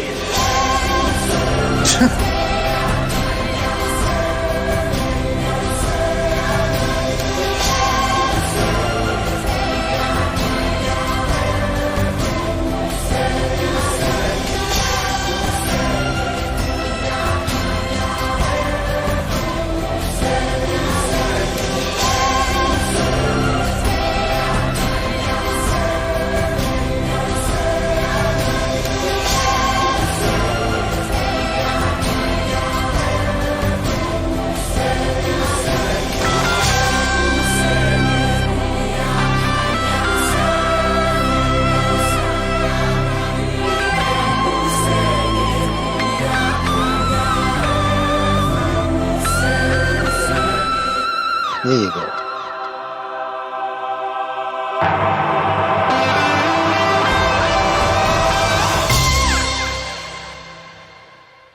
It's beautiful. I'm That's not beautiful. sure Look what at we that. just watched. That's beautiful. okay. I man. mean, Chief, I don't know what to say. I mean, like I'm in tears right now. Get your tickets, I'm guys. literally in tears. Get Me your too, but tickets. that's from laughing. How dare Did your, you? did your in-laws say they're staying for another week? Is that why you're crying? You know, this should be our new saying, BDA. Trans rights are human rights. There you go. That's what I'm saying. I'm gonna go adopt. I'm gonna go adopt a couple of Afghanis. No, but we still don't know when the tickets are gonna. We still don't know when the tickets are gonna be through, but we'll keep you updated when and if it happens. So stay tuned for that. Nice. All right, so yeah, we're gonna be opening the phone lines. Thank you, man. Thank you. I mean, I don't. Was that a furry I saw? Now, press 1. I don't know exactly what that is. All I know is that's diversity. That's Chief, modernity. Chief, you just gotta accept it, bro. Like accept it. Okay, They don't question just accept it. Hey, by the way, while I'm opening up the phone lines here, all right. So Tank Davis, I said last night, after the Devin Haney fight, we were like, well, maybe Devin Haney versus. I think Tank Davis walks him down. If Tank Davis and Devin Haney fight, does Tank Davis really walk him down? Because I haven't seen him walk anybody down in a while. The only reason why I say yes is because that's the third featherweight in a row. Given JoJo's a tough guy and he can take a good punch. He's never been stopped. He's only lost twice. It's been by decisions both times. So I got to point out that. But three featherweights in a row, no knockdowns. This guy was a lightweight in the amateurs. He's a lightweight now. He's a 23-year-old man, not boy. And these are smaller guys. And Hell's a boy to me. So I don't think he's going to be able to do anything to hold these guys off of him. So can Tank walk him down? It doesn't mean he's going to stop him, but yeah, I think he's going to be able to walk right at him and do whatever he wants to do, because I don't think Haney's going to be able to throw anything that's going to make anybody, including Ryan Garcia, wince right away. Ryan leaves his chin out too much. Accumulation could get to him. But aside from that, one punch at a time, pot shotting, no, I don't see anybody going down from his punches. His nose might be too heavy for that weight class, so he might need to move up. Who? Devin? Devin, yeah. Well, did you hear what Garcia? What's going on with him? I guess he's been working with somebody. The reason why his chin's always like up so ridiculous because he's always taking those selfies where he puckers his lip and turns his head up a little. You know what I mean? That goofy pose. Dude takes like 100 of those a day, right? I'm like, that's why that fucking clown keeps his head up. He's always puckering. Oh, he's so thirsty, dude. Put the fucking Instagram down and just fight. If you want to be a fighter, fight. He's an Instagram thought. That's what he is. Put some fucking socks on. Put some fucking jeans on instead of them Easter pants you're always wearing. And fucking quit puckering up so much, you fucking fruit. Where I got to spell it out for you? F-A-G fruit. No, I'm just kidding. Well, you guys are vicious, man. All right, listen. Hey, you know what? The only thing is, Haney looked like shit against a Southpaw. Was Linares a Southpaw too? No. No. He looked like shit. He looked like dog shit against JoJo. JoJo, yeah. I mean, Just because he stepped in and threw like at will. He just didn't have necessarily the power to do it, but like Devin Haney. Sorry, go ahead. I'm just saying, JoJo Diaz stepped outside of his foot and threw power shots at will to his body, to his fucking double barrel shotgun nostrils. Oh, come on. That was Recognized words, not mine. I didn't say that. Look, blame Recognize. Tank, I'm watching this fight now. Tank looks like shit too. So I mean, it'll probably be a boring fight. I mean, I think shit is a activity. If I'm Josh Taylor, I'm doing everything I can to try and healthily make sure that I can stay at 140 for another 3 years, because I can clean those boys out. There's not a single one I would lose any sleep over if I were him. And then I would move up, because by that time, Bud and all those second tier guys will be gone. He'll be competing with Boots, Ennis, and Ortiz if they're not at 150. If they're at 154, then he's got an open welterweight division. So I would hope that he can make that way for another at least 2 years, because there's no way these guys are beating him at 140. I agree. All right, well, we got to do this. We're going to take a couple of phone calls. Guys, please, in the phone lines, make your points succinctly rather. Get it out. And please don't no speakerphone, because otherwise we can't hear you properly. All right. So make your points And succinctly when as BD possible. asks you what's on your mind, don't like boxing related, not just like, Yeah. Well, I And don't if think. BDA talks, listen for BDA. If he talks, stop talking. If like BDA says something to you, because a lot of people ignore you when you try to tell them to stop. Right. Yeah. We gotta make it go quickly here because we got a lot of phone calls and we want everybody to get their say. By the way, speaking of their say, shout out to Nicholas Argyros for his contribution with the super chat. Says, legend has it that LRB is Haney. Wait, what did he say? Legend has it that LRB is Haney's strange father. Oh, you see what you started, Pete? You see what you started with the fucking nostril comments? Ella Nico. That's a Greek boy right there. All right. Let's go to the phone calls here. Let's see who we got. Let's see who's on the line. Let's go to 432. You're on the air. 432. What's on your mind? Hey, how's it going, everyone? How are you doing, man? Can you all hear me? Absolutely. Please go ahead. Yeah, I was just wanting to talk about like the double standard most of Tank's fans seem to have when it comes to him, comparing him to other fighters. I mean, I think his fan base is just full of morons to begin with, but it's just frustrating because you look online on Twitter and they're trying to like make his opponent last night out to be some type of like world beater. The kid was very limited. He wasn't a good fighter in my opinion, and Tank should be embarrassed by that performance. I mean, can you imagine if that kid went 12 rounds with Teofimo or Lomachenko, what they would be saying? Like, it's just insane. And then they're trying to justify, oh, he was ranked. Like, he was top 10 in this organization. Those rankings can be bought. They don't fucking know that. It's just insane. Well, they did it with Barrios, bro. They bumped him up 6 points off a robbery, no less, too. Absolutely, man. Right yeah. before the Look, fight, and I bumped him up 6 appreciate, things, yeah. I appreciate Tank. Oh, sorry. Go ahead. Oh, go ahead, caller. Go ahead. No, I appreciate that he brings casual eyes to the sport, but my God, the stupidity that I see whenever he fights on Twitter, it's just a whole nother level. Yeah, that's why I Like- avoid reading about Davis on Twitter, man. But anything else you want to say, man, about that? No, it's just crazy. I just hate that double standard. They judge him. They hold him to different. It's like he's still a toddler. They're holding his hand. It's ridiculous. Yeah, they lowered the bar for him. Absolutely. Well, listen, great call, great point, caller. Thank you for your call, and we'll catch you in the next one. All right, man. All right, thanks, guys. Thank you, man. Take it easy. Take it easy. Yeah, man. I want to spend And about. for the record, we didn't know that guy, so even though he shares our opinion, he called it on his own. We're opening up to the ether out of out there. control. That's right. This is the people. People will call in with different opinions. So let's go to 917. 917, you're on the air. 917, what's on your mind? Hey, in my humble opinion, I think we now see why the Rolly fight was canceled. That kid would have knocked him out. Oh. And you're being serious about this. You're not jiving. I'm serious. I'm really serious because I know he's dumb. That's one thing to look at, like what makes a lot of people not take him serious. But but if you look at how big he is and how strong he is, I mean, he doesn't fight well, but he actually has a hard punch. You can see the impact. He's got that fucking rah-rah strength, bro. Yeah, exactly. You know, caller, I kind of agree with that. Would have been a dangerous fight because something that Rolly said. He goes, "Well, what does he do?"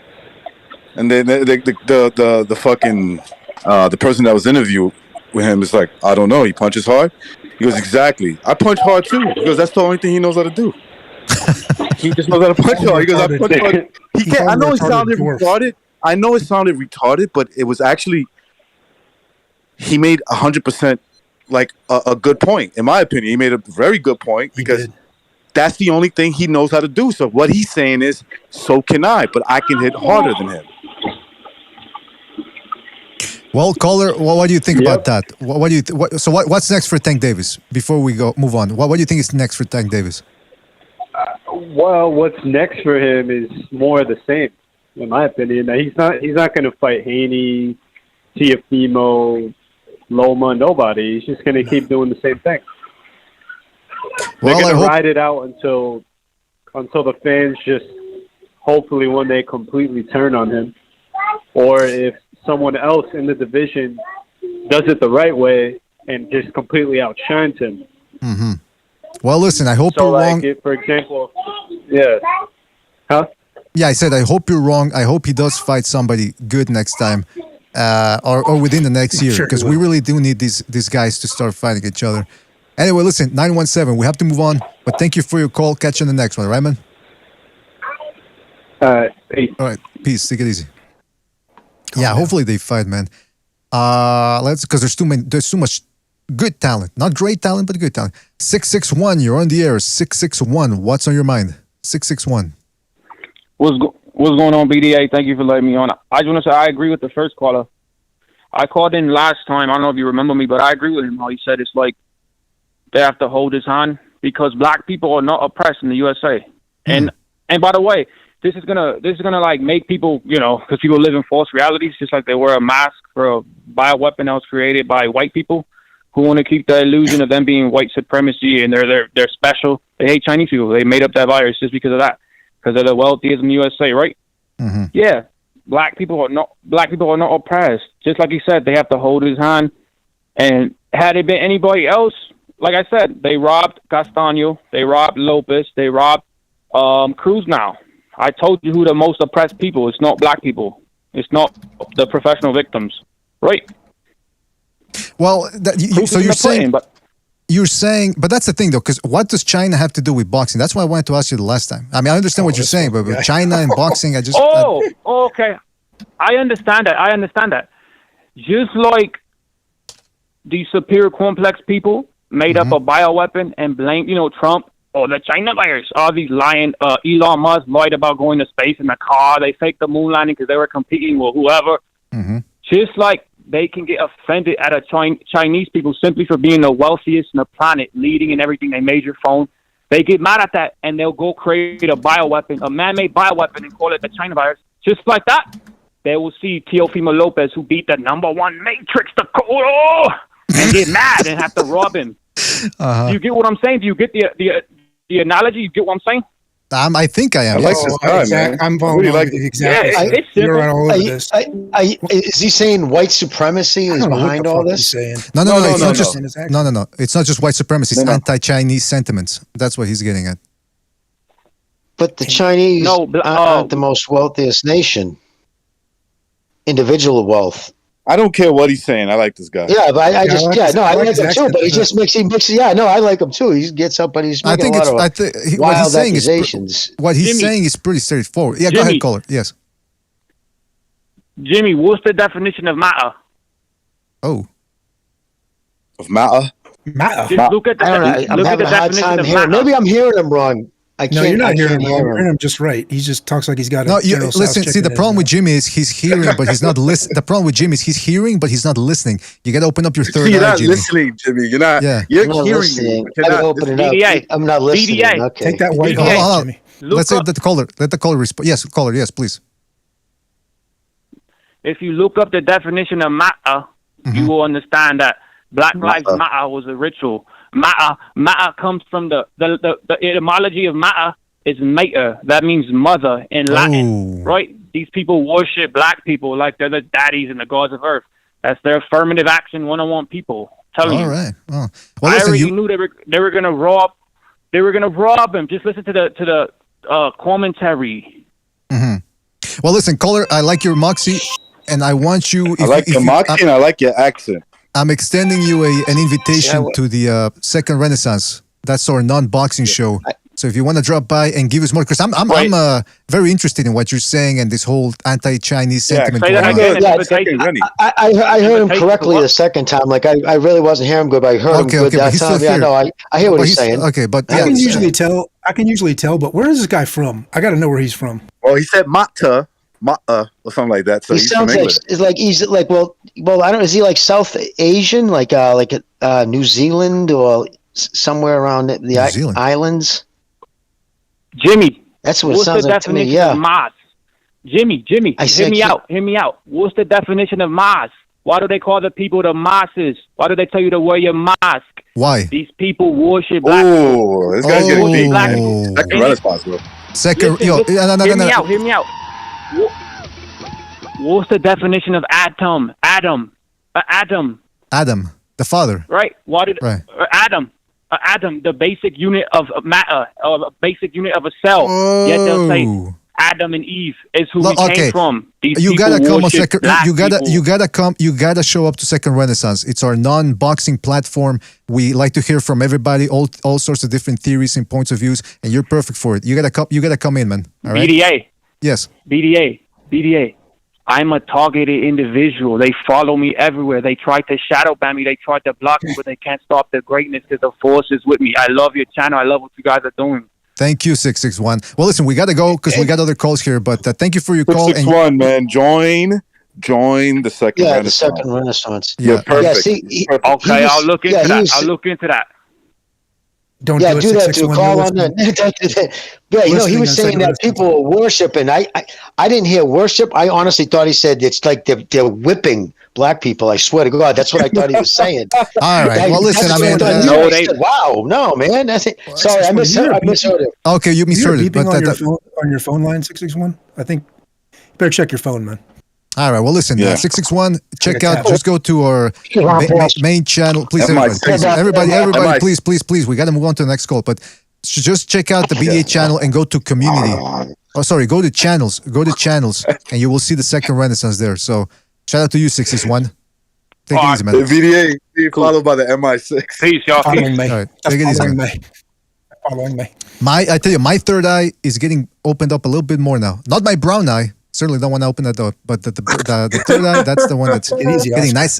It's getting a nice stretch. Take it easy, man. All right. All right, let's go to the wild card. 111, you're on the air. 111, what's on your mind? 111, you're on the air. Wow. Was he wearing a tin hat while speaking like that?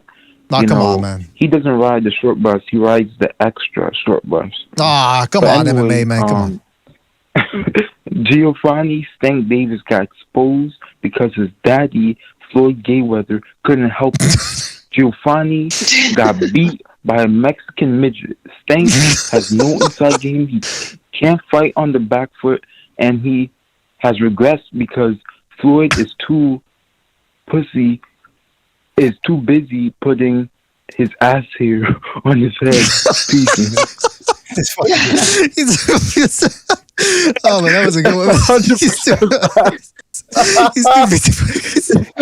putting his pubic hair on top of his fucking head. He wouldn't know. Oh man. And then he just hung up. That's the way you do it, man. That's the way you call. I swear to God, he puts together like a book report. Like he's got fucking bullet points before he calls in here sometimes. Gonna get through that without cracking up. Good job, MMA chimp. Yeah, good job, mate. That was a good call. Let's go to. Are we going to? Yeah, he lit him up. All right, 201. You're on the air. 201. What's on your mind? Hello. Yes, 201. You're on the air. Shout out to Joyzy. Can you hear me, guys? Yes, indeed. Thank you for taking my call, guys. How you guys doing? Doing fantastic, man. What's on your mind? Good, and you? My call is gonna be real quick. I called yesterday too. It's Severino speaking. A quick, just a quick overlook of the fight. Tank Davis and Cruz. It was a nice little fight, you know. But you can tell that going up and going down or moving up in weight is catching up to Tank Davis a little bit. And also, when you are a boxer that you are fundamentally sound, and you know you master your style, like you're gonna struggle because remember, Tank Davis is a counter body puncher. So if you are a boxer that who bucks real tight, it's gonna be hard to get to that body, man. Especially if you fight low, you get to the inside, you attack the body as well. It's gonna struggle. Now I like the dimensions he showed. He allegedly hurt his hand. Things can happen. I'm not gonna say he was lying, but he shows certain dimensions. Now I don't gonna say it was a draw because he landed the clean punches at the end of the day. But do you guys saw that he got a little hurt to the body around like round 9 or 10? Yeah, he was sitting Yeah, down. I saw that a lot. Sorry, BDA, go ahead. No, I was saying Exactly. the same And thing. now, sorry. What were you saying? Go ahead. Yes. Yeah, so I mean, it's gonna happen, because let's be honest, he knows he was not fighting against, like Tyreek from down the block, he was fighting against someone, respectable fighter, and fundamentally time again, because we never heard about him. That don't mean he's a bad fighter at all, but but the thing about Tank Davis is Mayweather's building him like Mike Tyson was built. Like, you don't really care who he's fighting against. You only care about, him seeing him fight. You know what I mean? Mm-hmm.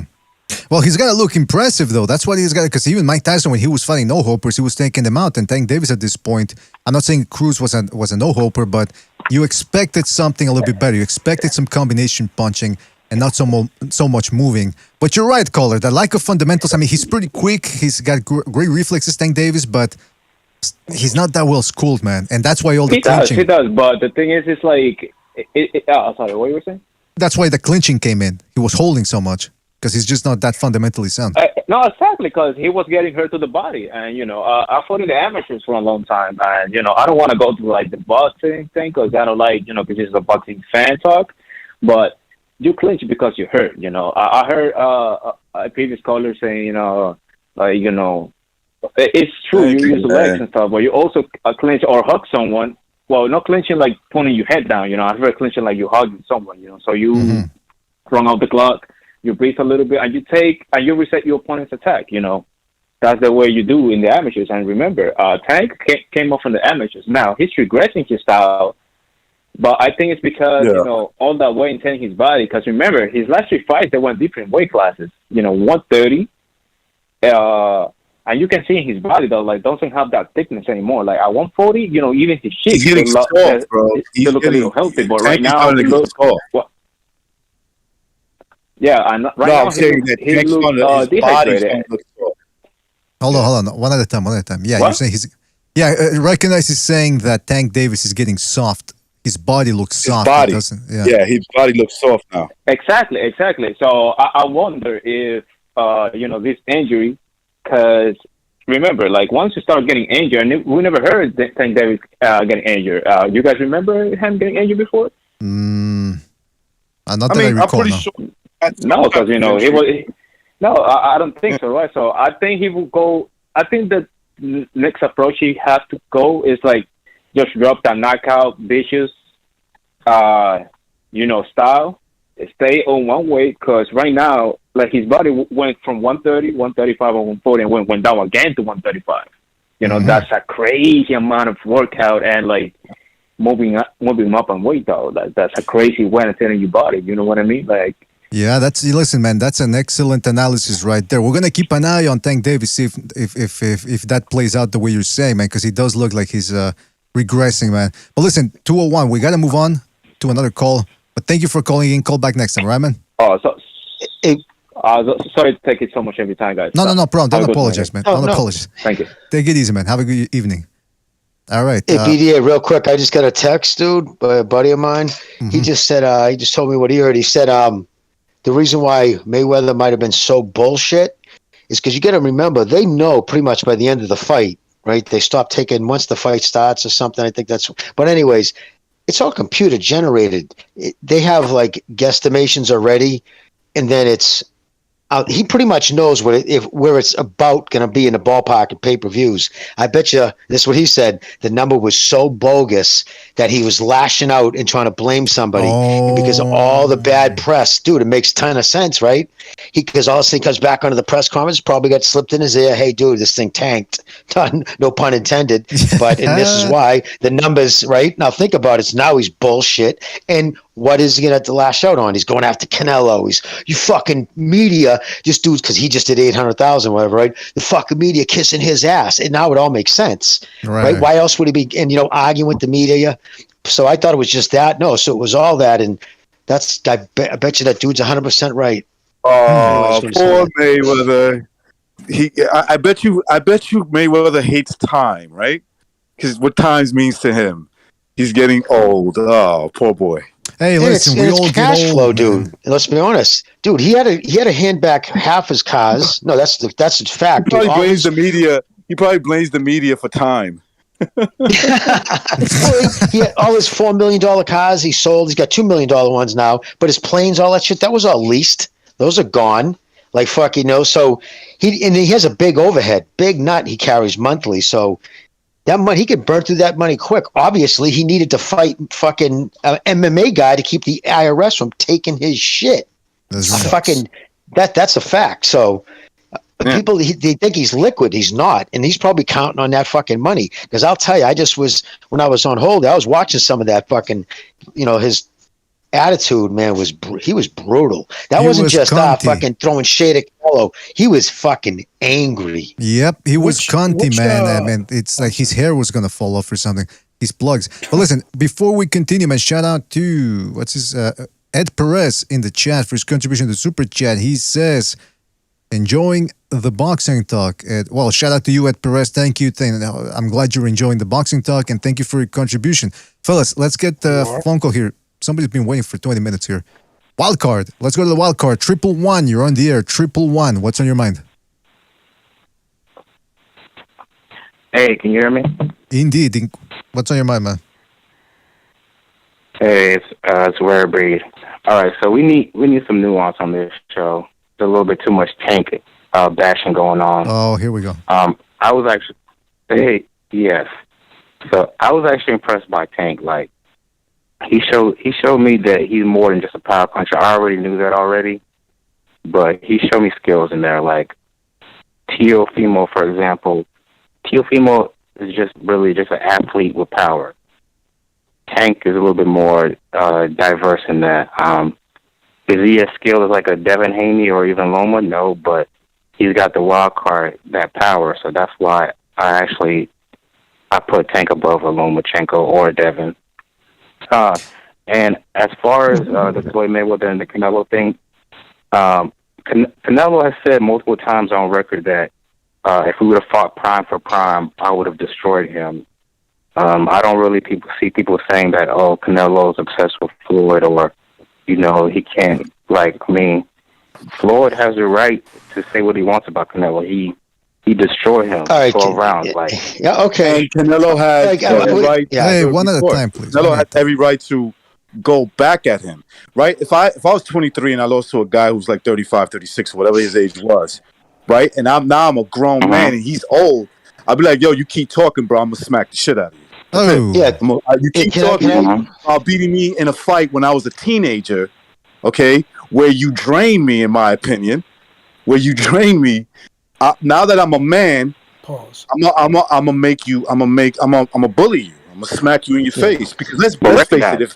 If Canelo ever stepped to Floyd Mayweather, if he wants to fight him, he'll beat the shit out of him. All right, can I put a stop to this? Can I put a stop to this? Rare Breed. Can I please?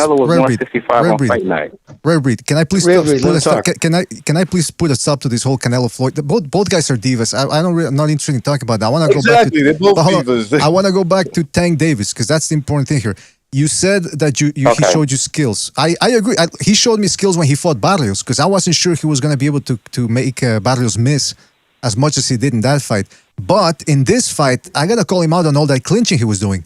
Don't tell me that clinching is part of the game. It's part of technique. It's clinching is when you're supposed to clinch at the most when you're in trouble, not whenever you feel like it 15 times a round.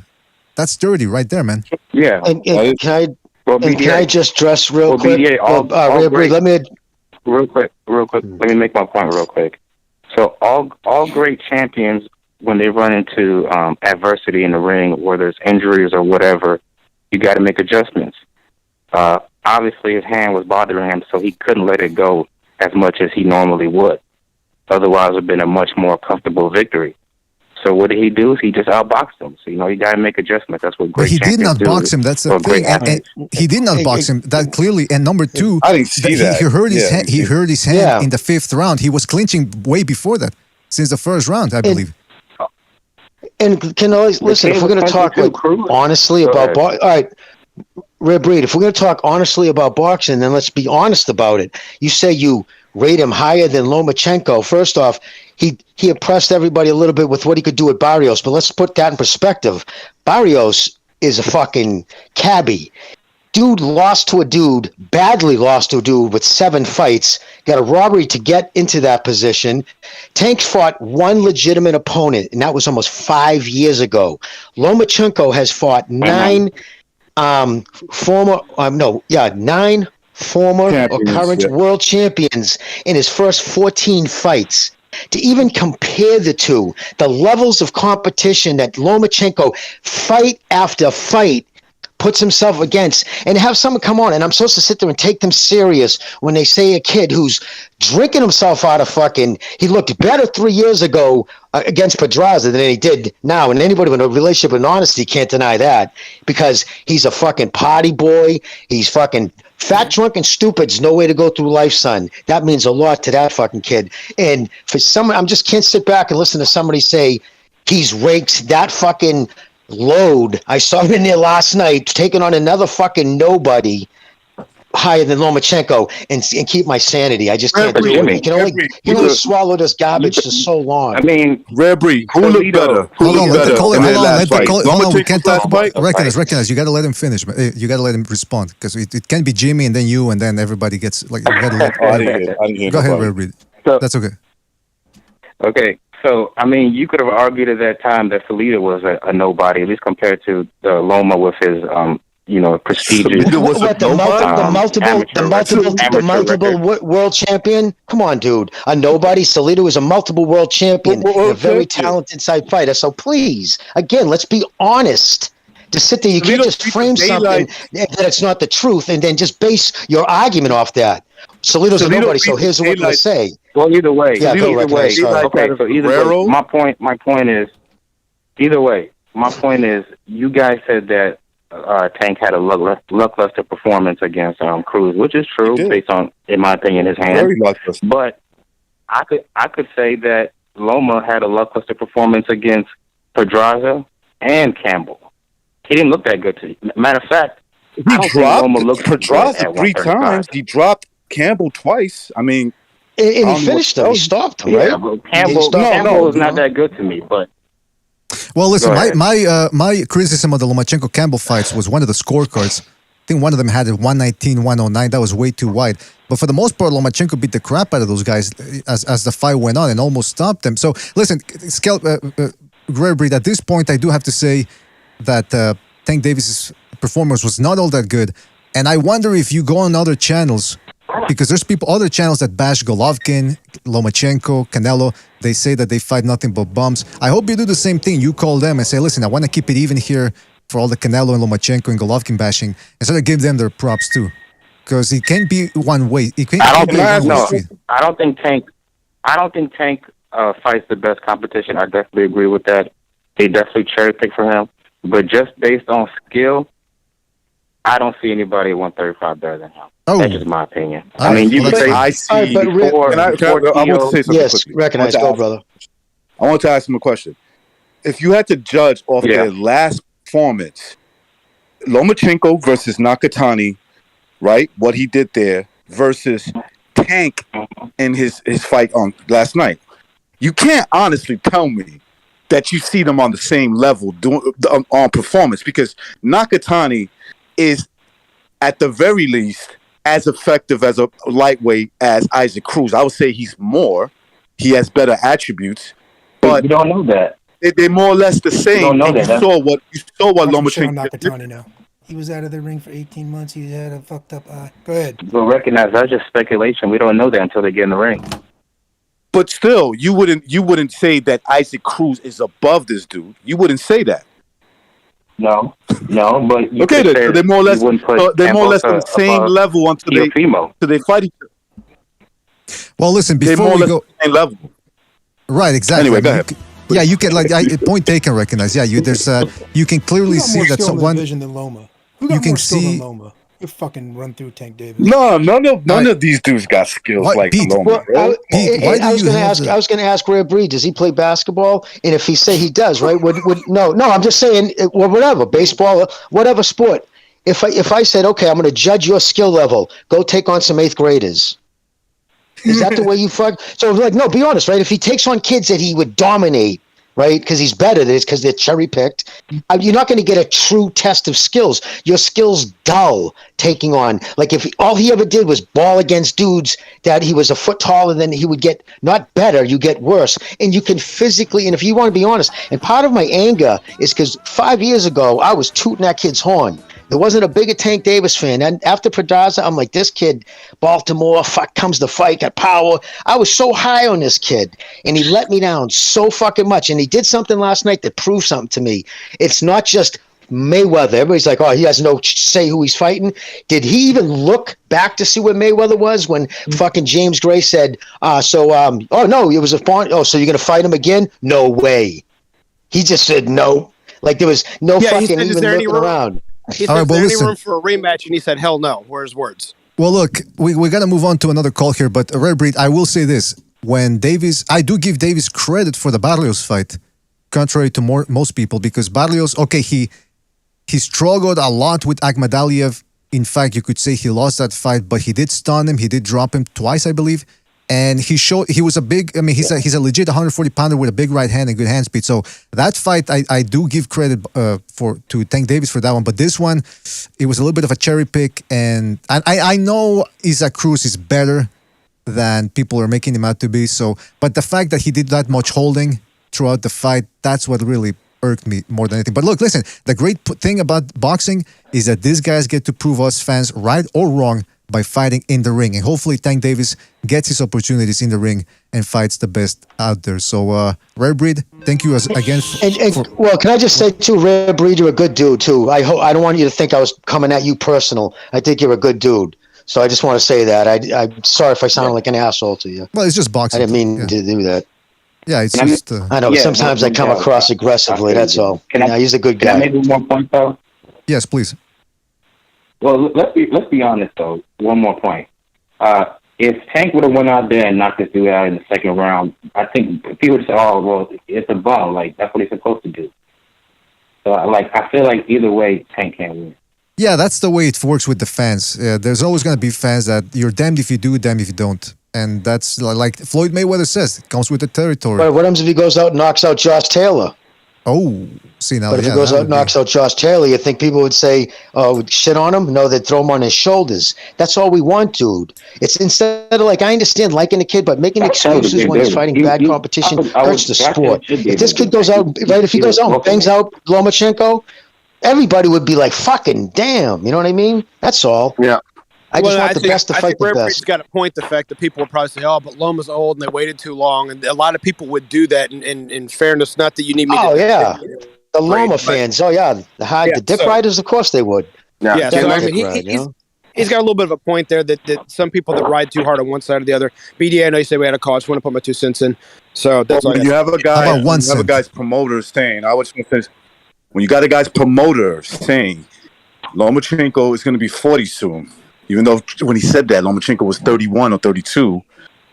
Mayweather's just dumb. But anyway. Well, listen, you can't blame you. What I'm saying is you cannot blame people for saying he aged him out when your promoter is saying it. You know? Can I mention something else? Can I mention something in there too, BDA? Quickly, he didn't try to come out and knock out Isaac Cruz in the second round or anything like that. But he didn't try to close the show either in the 10th, 11th, and 12th. He clinched and he ran. So he's supposed to hit hard with both hands, even if he got one hand hurt. Where was the other one? Well, that's an interesting point, and we can certainly talk more about that at another point. But listen, Rare Breed, we got to move on, and the connection's kind of iffy right now. So thank you for your call. Thank you for always bringing the heat. You always stimulate the talk here. So call back next time, right, man? All right. All right, take it easy, man. All right, let me just... Hey, I'm Mr. running BDA, behind check the here. Super chat, man. Yeah, and by the way, Pete, why do you sound like fucking Demi Moore? You sound so raspy, man. Speak with your... with the chest. Speak with the chest out, man. Come on. Like, Demi Moore and Godfather mixed up in one. You sound like you're rubbing your chest while you're talking at the same time. Well, I am Greek. Sounds like you're rubbing your nipples while you're talking. All right, listen, let's go to... let's go to... Let me read a couple of super chats here. Shout out to Ed Perez, who says, thanks for shutting down that tank nonsense. Lomachenko destroys tank, in my opinion. Well, it's like Recognize said, look, it's one guy has been fighting better opposition, so you got to give that guy the edge. But at the end of the day, if they fight, that's all we care about, not about resume versus resume. No, we want to see gloves versus gloves, bone on bone. Shout out to Julio Ochoa for his contribution with the super chat. Says Salido got robbed for 2 belts and he was a champ. Well, there you go, Julio. Thank you for clearing that up. Again, shout out to Julio. Shout out to Norman Luis, who's got a widow peak. I don't know if that's really him, but he looks like a vampire in there. Shout out to Norman Dracula Lewis, who says, best boxing show this side of heaven. Oh, thank you very much, man. Really appreciate it, Norman. Really appreciate it. Shout out to you, man. All right. And shout out to ChrisK. That was quite the compliment. Indeed, yeah. It makes it all worth it, man. Let me tell you. Thank you. Thank you. Well, he was telling me, not you. Deluded. He's telling all of us. Let us have some shine, you punk ass motherfucker. I know, I'm kidding around. Shout out to ChrisK for his contribution with the super chat. aka Undercover Asian says tank stands sound like battered wives' excuses. Oh, tank stands. He's calling them tank stands. Well, listen, shout out to everybody who donated for the super chat. Really appreciate it. Don't forget to hit that like button.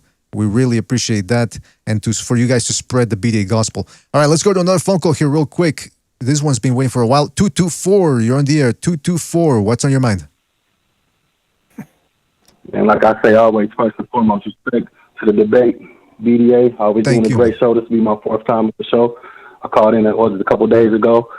Same routine, man. Always give respect to the fighters and the victors. No matter what your eye think you saw from a fighter based on your favorite fighter, if you like Tank or not, I think he did a decent job. I would give Tank a B-. So congratulations to Tank on the great win. Congratulations to Isaac Cruz for doing more than I thought. If you go back to your chat the other day when y'all was talking about Devin Haney, it was kind of the same thing, and I said the same thing. From me being a former fighter and a coach now and coaching youth, we can't get too much critical. I mean, it's cool to be pros and cons, but like if you hating, if you bashing, let's give credit and then we can critique. You know, BDA, you do a good job, but a lot of guys on the panel, I don't see the same critique. It's more like hate or I discredit. You know, just like the dude said, what buddy say? He said, because my hand's strong or something about Roy Jones throwing bricks. Man, my son do hand exercises in rice buckets. We do hand exercises with stretch balls, all kind of stuff. You said, if I got stronger hands, I'm a tougher fighter. That don't mean nothing, man. My hands. No. That's not what I said. You heard what you wanted to hear. You heard what you wanted to hear. I said, don't knock me.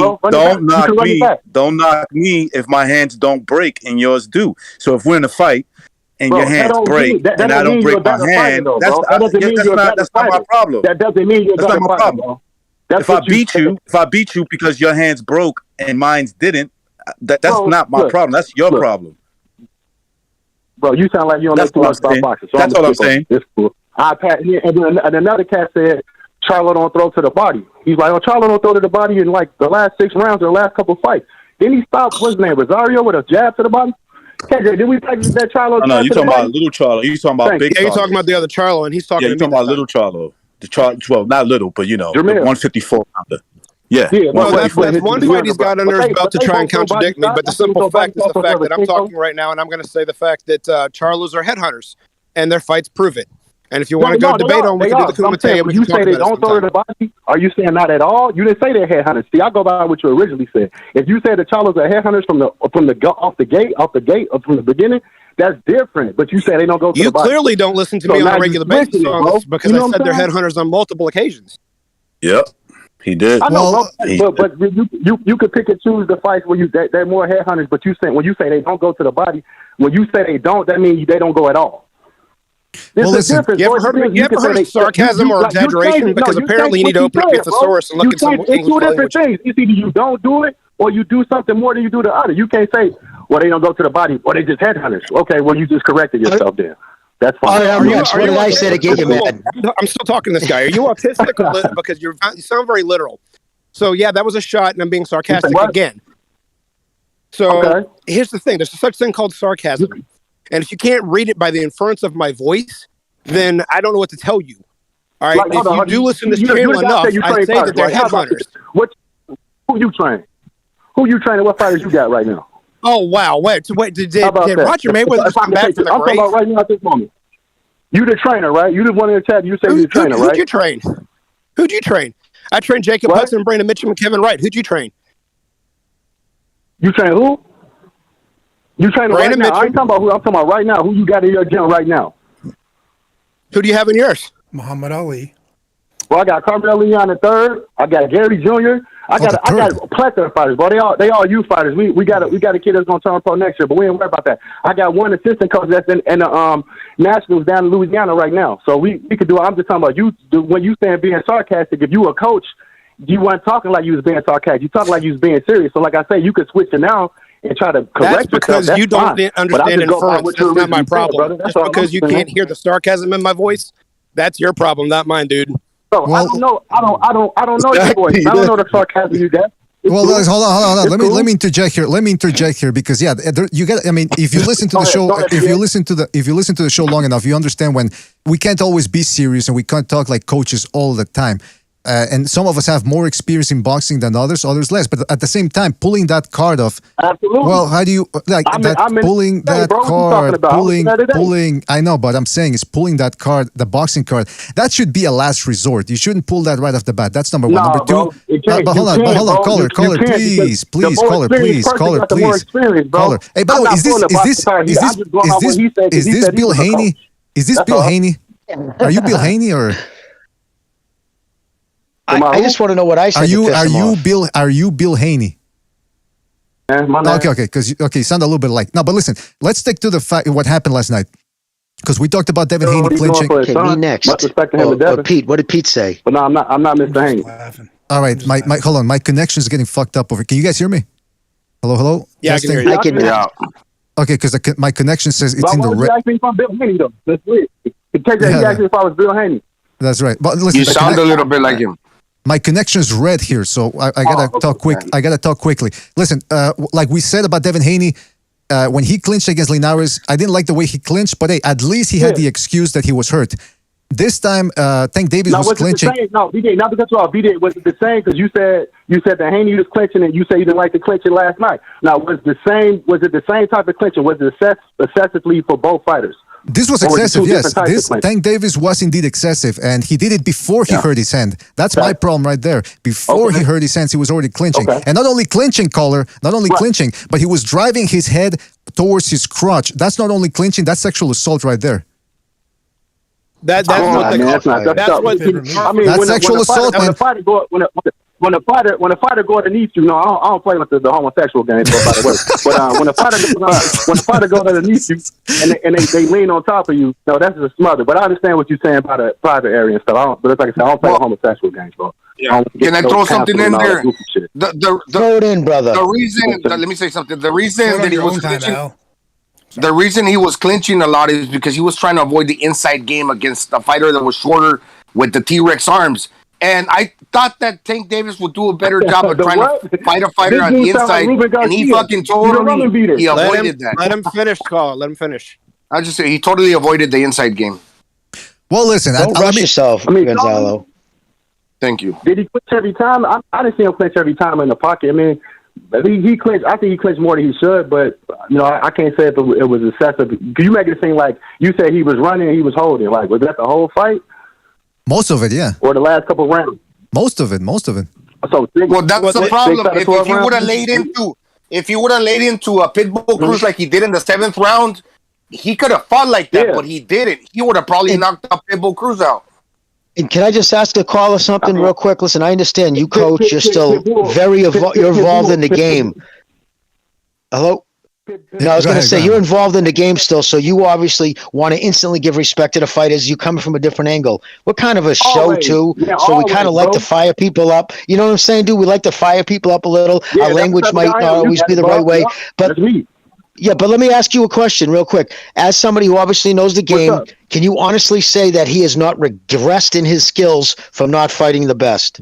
From Pedraza to now. I heard what you said, bro. I heard what you said. Like, I can't. My thing is, I look at it from a point of view of this, and I'm gonna even change the point of view.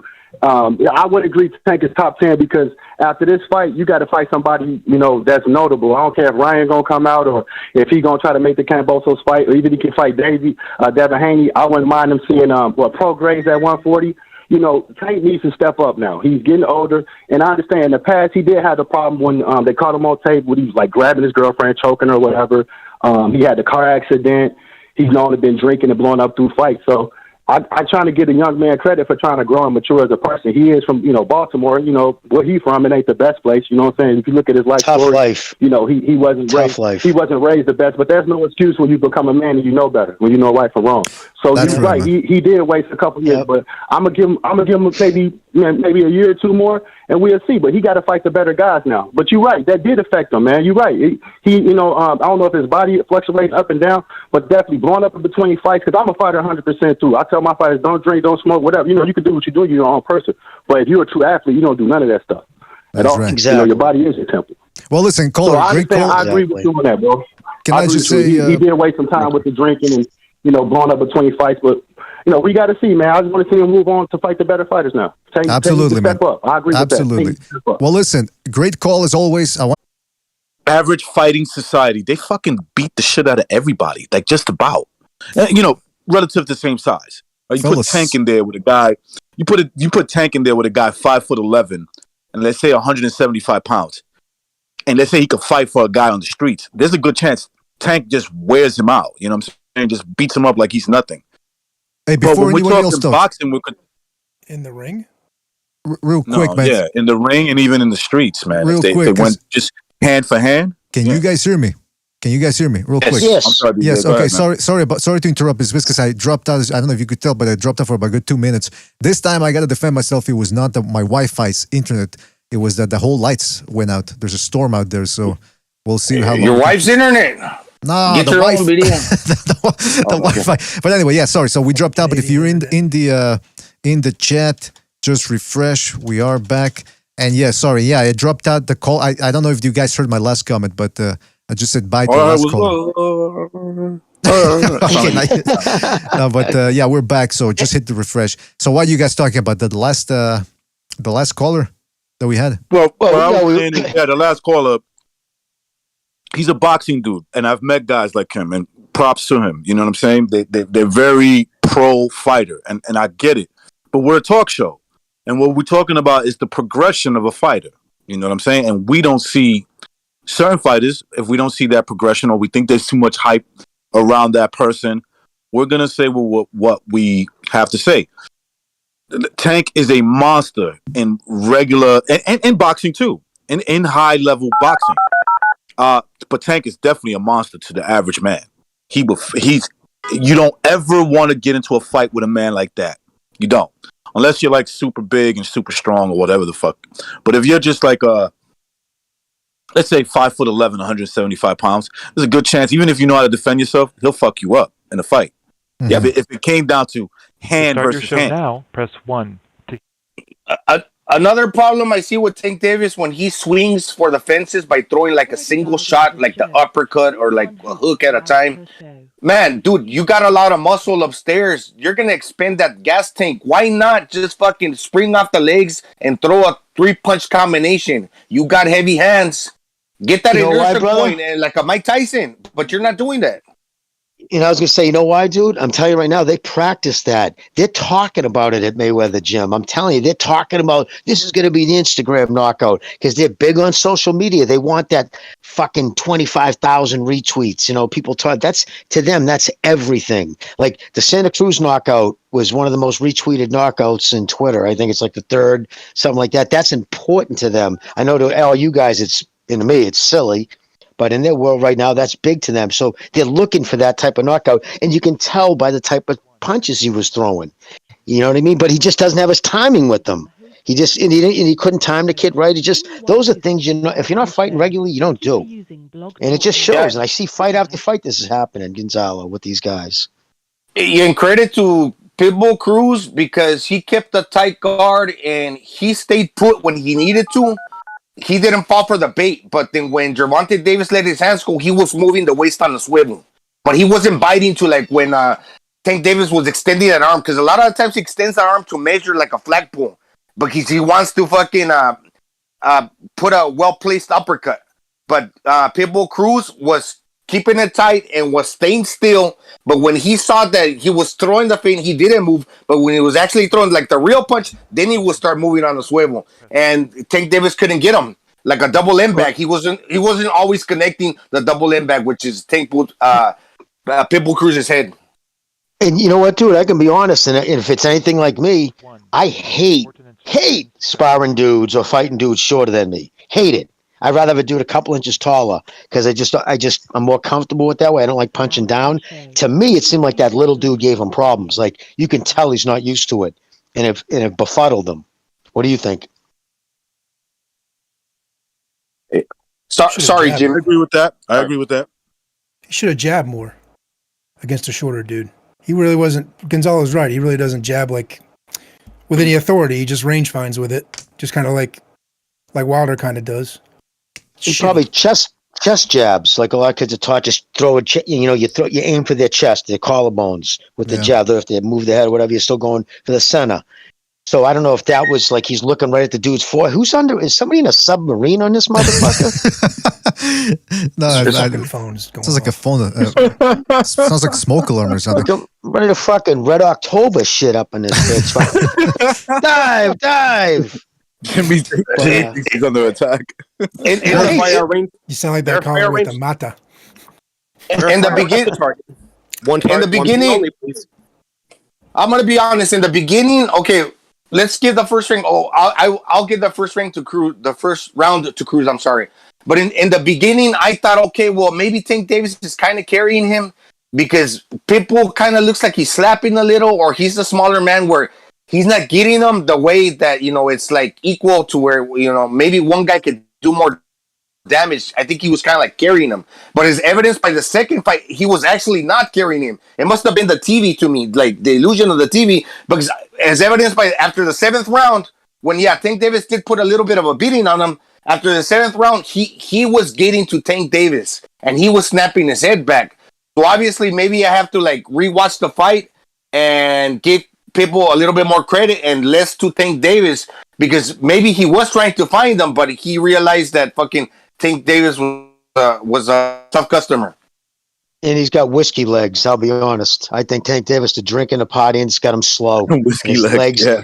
They're fucking heavy. The legs are heavy after the 7th, 8th round. He just didn't have the spring, and he had no spring in his step. So, yeah, you can't just treat fucking your camps as fat camps and get fucking wasted, blind drunk every time you see him on Instagram. His eyes are rolling around his fucking head. He's shit-faced all the time. You know what I mean? So, what the fuck? Of course it's going to affect him.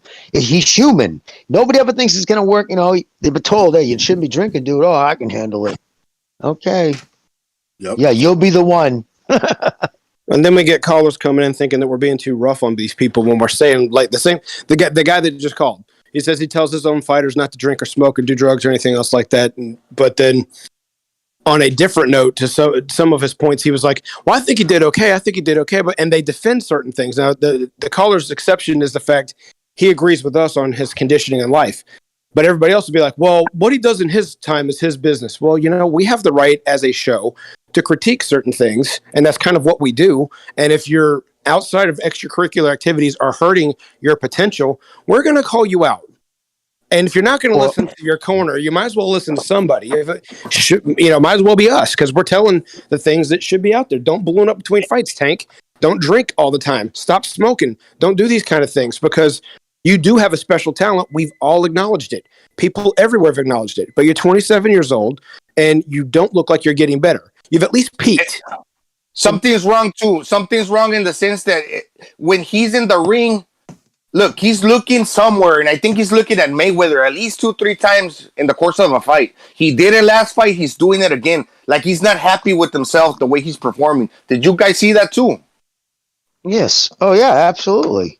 Dude, I'll have to post this tweet. I'll get it. He basically says anybody comes at him about boxing after the 5th, I'm not a boxer anymore. It's going to get real, and he's going to shoot somebody. Oh, give me a. Basically, that's what he's saying in his tweet. I'll keep it real because I'll smoke one of you NIGGAs in the street for real, and he said for real. So, but you know what I'm saying? That's what he's fucking saying. So it's like, does that sound like somebody who's content in their job? You know what I mean? Nah, man, and you know he was dragging. He was sorry, Pete. He was one more thing. He was dragging Pitbull Cruz down to the floor, and I would say that was more his fault because he tried to avoid the inside game. He didn't want to have anything to do or deal with the shorter man fighting on the inside. He would just rather like tie him up and try to impose his bigger size by chucking him around and throwing him on the ground. So man, he could have got like a point or two taken off. If that would have been another type, not like a high profile fight, that probably would have happened. So if you put those two things in, that one thing in there, maybe that changes the title of a fight also. But we're not going to count that. I'm just saying. Drunks don't like it to the body. Ask Kovalev. Oh, I'll see that now. You're getting a little too far there, Jimmy. Not bad. But hey, by the way, let me ask you a question. What hand was he allegedly? Did he hurt? First of all, his left hand. Let me go back to the caller. He was saying the same thing that Recognize was saying. If you noticed, he's got his fighters, including his son, doing exercises to strengthen their hands. So yeah, he's doing what he's got to do for his fighters. It's not his problem what the other fighter's situation is. All right. Don't talk shit on Roy Jones ever. Oh, because you're from Florida? But he's awfully crucial with these hands. I say that all the time. Because you're from Florida? Listen. Yeah, Roy, that's right. I'll say it right now. He's a nice guy, so am I, but I'm awful crucial with these hands. I say that all the time. But no one understands what the fuck I'm talking about. The third thing is, though, in general, say whatever the fuck you want. Call in here and say what you want. Let Jimmy and Recognize and me, especially me, say whatever the fuck I want to say. But let me just answer a question, because I don't follow the fucking goddamn Real Housewives into this promotion. What hand did Tank say he hurt? The left. Yeah. Okay. He was throwing that bitch full speed right to the end. I don't know what anybody. I mean, he was clinching and getting doubled over with body shots, but he was trying to land that fucking counter uppercut. And Gonzalez right. Pitbull Cruz was not diving in there. He was not just diving in head first like Leo Santa Cruz did. He was actually understanding when he was trying to measure up for that and keeping his range. And then he got pissed off. Tank got pissed off, and he was throwing that thing till the end. He was, I think he heard it in the 5th round. He caught Pitbull Cruz on the elbow. But credit to Pitbull Cruz, because if you're doing what you're supposed to do and you're shelling up and you're keeping your guard tight and your elbows tucked, and instead of getting hit with an uppercut to the head, you get hit to the elbow because you're protecting yourself. Guess what? That's to your credit and to the mistake, if you want to call it a mistake, of Tank Davis, which is not really, because when you got hands flying, nobody anticipates that, but that's just a consequence of what happened. But did you hear what he said? The ball of Isaac Cruz. Did you hear what he said? Gonzalo, Tank claimed it happened in the 6th when he was punching down at him, and he punched him right on the top of the head. That's what he said. I'm not saying that's what happened. I'm just saying that's what he said. Well, you know what, man? At the end of it's interesting because we've spent about 2 hours, almost 2.5 hours, talking about Tank Davis taking calls. So at the end of the day, it's actually good that he's around because he has been creating some excitement. Same thing with the Teofimo Lopez loss last week. I mean, things are happening in boxing. Now, moving on a little bit from the Tank Davis thing, Derevyanchenko fought on the undercard last night, taking on Carlos Adames. I was actually a little bit surprised that it seemed like Derevyanchenko did lose a pep in his step. Now, that's nothing against Carlos Adames, who's an excellent fighter himself. But Derevyanchenko lost. I think it's safe to say now. I don't know if they're going to continue putting him up as an opponent for some of these guys. But it's interesting that he never really did win the big one. Came up short against Golovkin. He never recovered from Triple G. That's my opinion. Hey, guys, how about the caller, the degenerate gambler caller that gave us the tip? He gave us the inside tip on that, on the home cooking for those scorecards, WBC title eliminator. What was the opponent's name against Derevyanchenko? What was the opponent's name? It was Carlos El Caballo Adames. Carlos. Adames in the morning, yeah. He gave us, remember, he gave us the inside tip that the winner of that was an eliminator fight for Charlo. Mm-hmm. Yeah. The thing that I saw with Derevyanchenko in this fight and all the 3 that he tried to win the big one, well, he's putting himself into contention for the next big one. But what I'm trying to say is that he always kind of like started slow. He got dropped against Jacobs and Golovkin. We all know this. but he always started slow, and he could against Charlo too. He could never quite catch up, but he gave it a spirited effort in all his 3 attempts. But he would rally back, but by the end of the 12th, it wasn't enough, and he always looked like he was winning in the latter half. But just based on getting knocked down and starting slow, he couldn't quite pick it up, and he just never. He always made it close, but never won that one because of that. Yeah, I mean, I guess you could say he won the Golovkin fight if you wanted to argue that, but Sure. ultimately he never got the big one. And that Golovkin fight, say what you want, that was brutal on both ends, but more so, I they can't were both believe hospitalized, and him longer. Yeah, I can't believe he took some of those shots from Golovkin, man. That was, I mean, he did get dropped early on, but then afterwards, he just took some of those fucking hammers to the head. I think that must have taken never the years. same. That's why he wasn't the same fighter who fought Charlo as he was the one who fought Triple G. You could see his wife. You could see his wife and his son. His son's not even looking at the ring, and the wife's got that look of concern, like despondent. Well, the kid wasn't looking at the ring. Taking some beatings. Yeah, the kid wasn't looking at the ring because he was playing with his phone. That's all kids now. Anyone under 12, they all grew up now. They were born with a phone in their hands, and they just can't concentrate without it, man. Well, that's the reality. And she's living with them, so she's probably already seeing the slurred speech, forgetting shit. Has to leave the house. He's going to do something. He has to call her. Why did I leave the house? Like shit like that happens. Yeah, but that was happening with him sucks. before that. So he's probably living in America because he got a visa. And then you have to be like, remember who was that guy, Beltran? That if you have to perform at the highest level in order to like become a U.S. citizen or whatnot, I don't know. And he's kind of like he wants to continue boxing because he probably wants to have a good life. And I kind of felt a little sorry for which I shouldn't, man, because I mean he probably makes a lot of money and that's him. But just the fact that he's taking all these beatings and been in these tough fights, you know, he's a good fighter, but he never did win that big one. Gonzalo, anytime you try to feel bad for some of these guys, just do what I do. Imagine that if you go up to them and ask them for an autograph, not only do they tell you go fuck off, but they actually try to hit in front of your wife, in front of you. They hit in your wife, so that will always. Oh, like Fernando Vargas. Yeah, that old story, your old story there with Fernando Vargas, yeah. But also, yeah, but the thing with Derevchenko,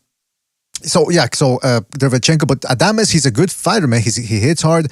When he got beat by Teixeira, but Teixeira looked beaten up after that fight. This Adames, he's got heavy hands. Also, a little trivia, if you're interested, go watch Carlos Adames and Terence Crawford sparring.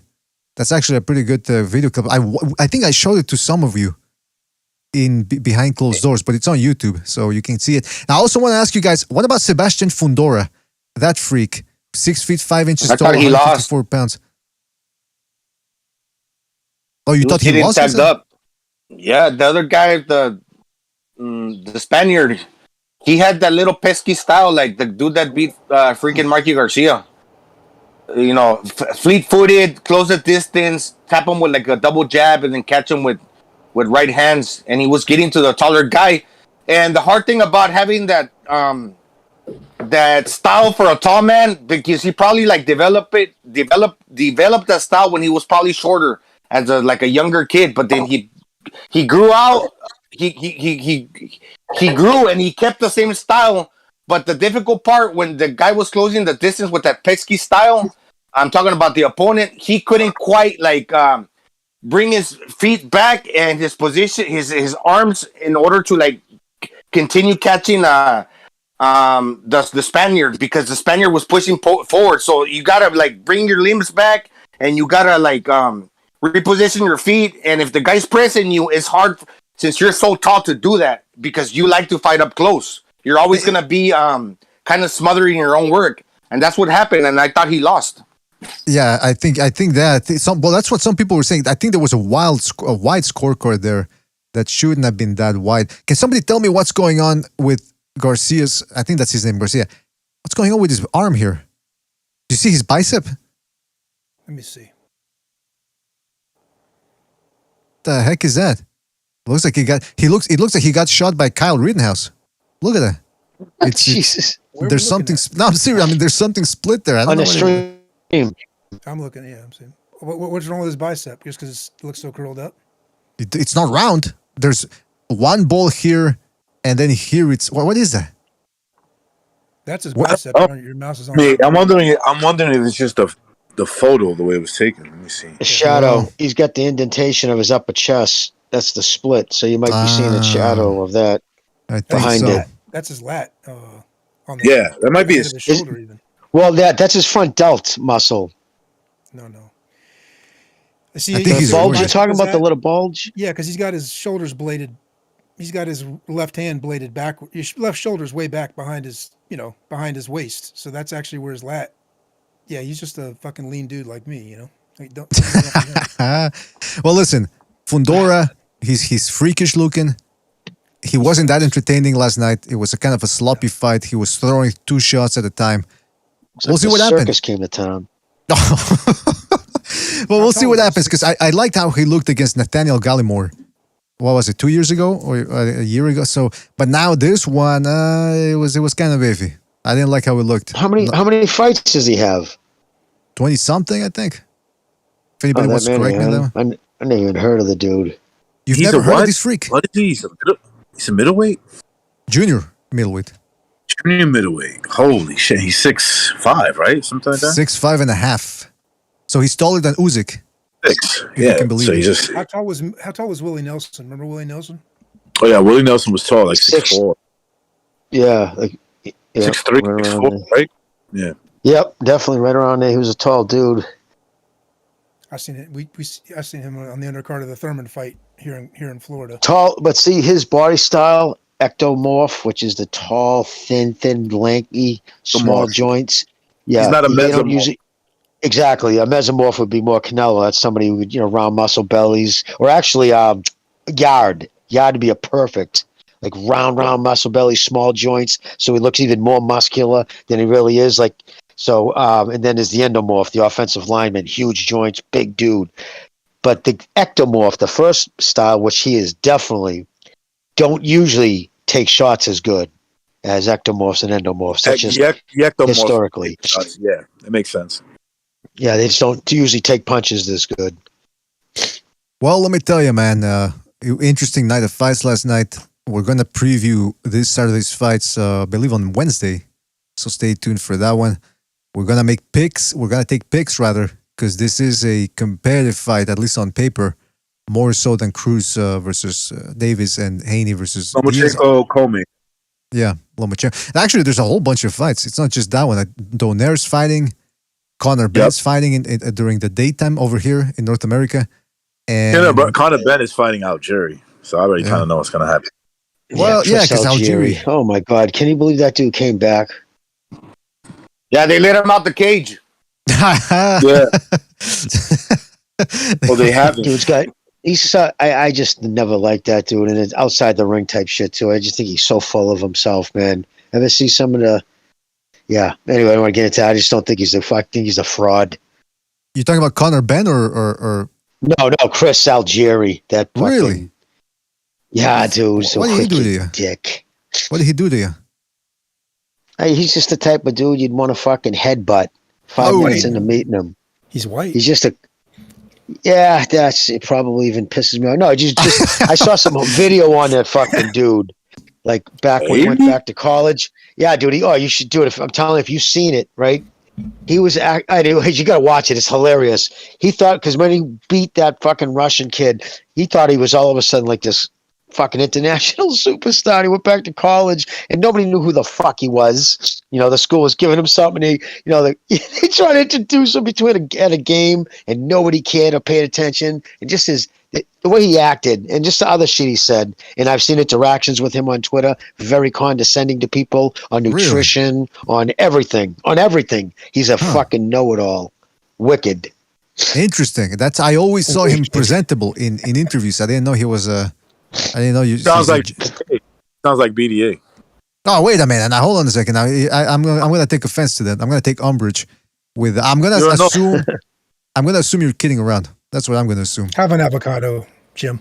Rethink things. Yeah, fucking the king of avocados, the cage. No, but yeah, I always thought he was an impressionable guy. But now that Jim is saying that, I'm gonna have to check that. I'm gonna have to dig deep on this one, see what I can come up with. Dink. I like avocados. Yeah, they're a superfood. No. Recognize. Yeah. Avocados. They're very good, man.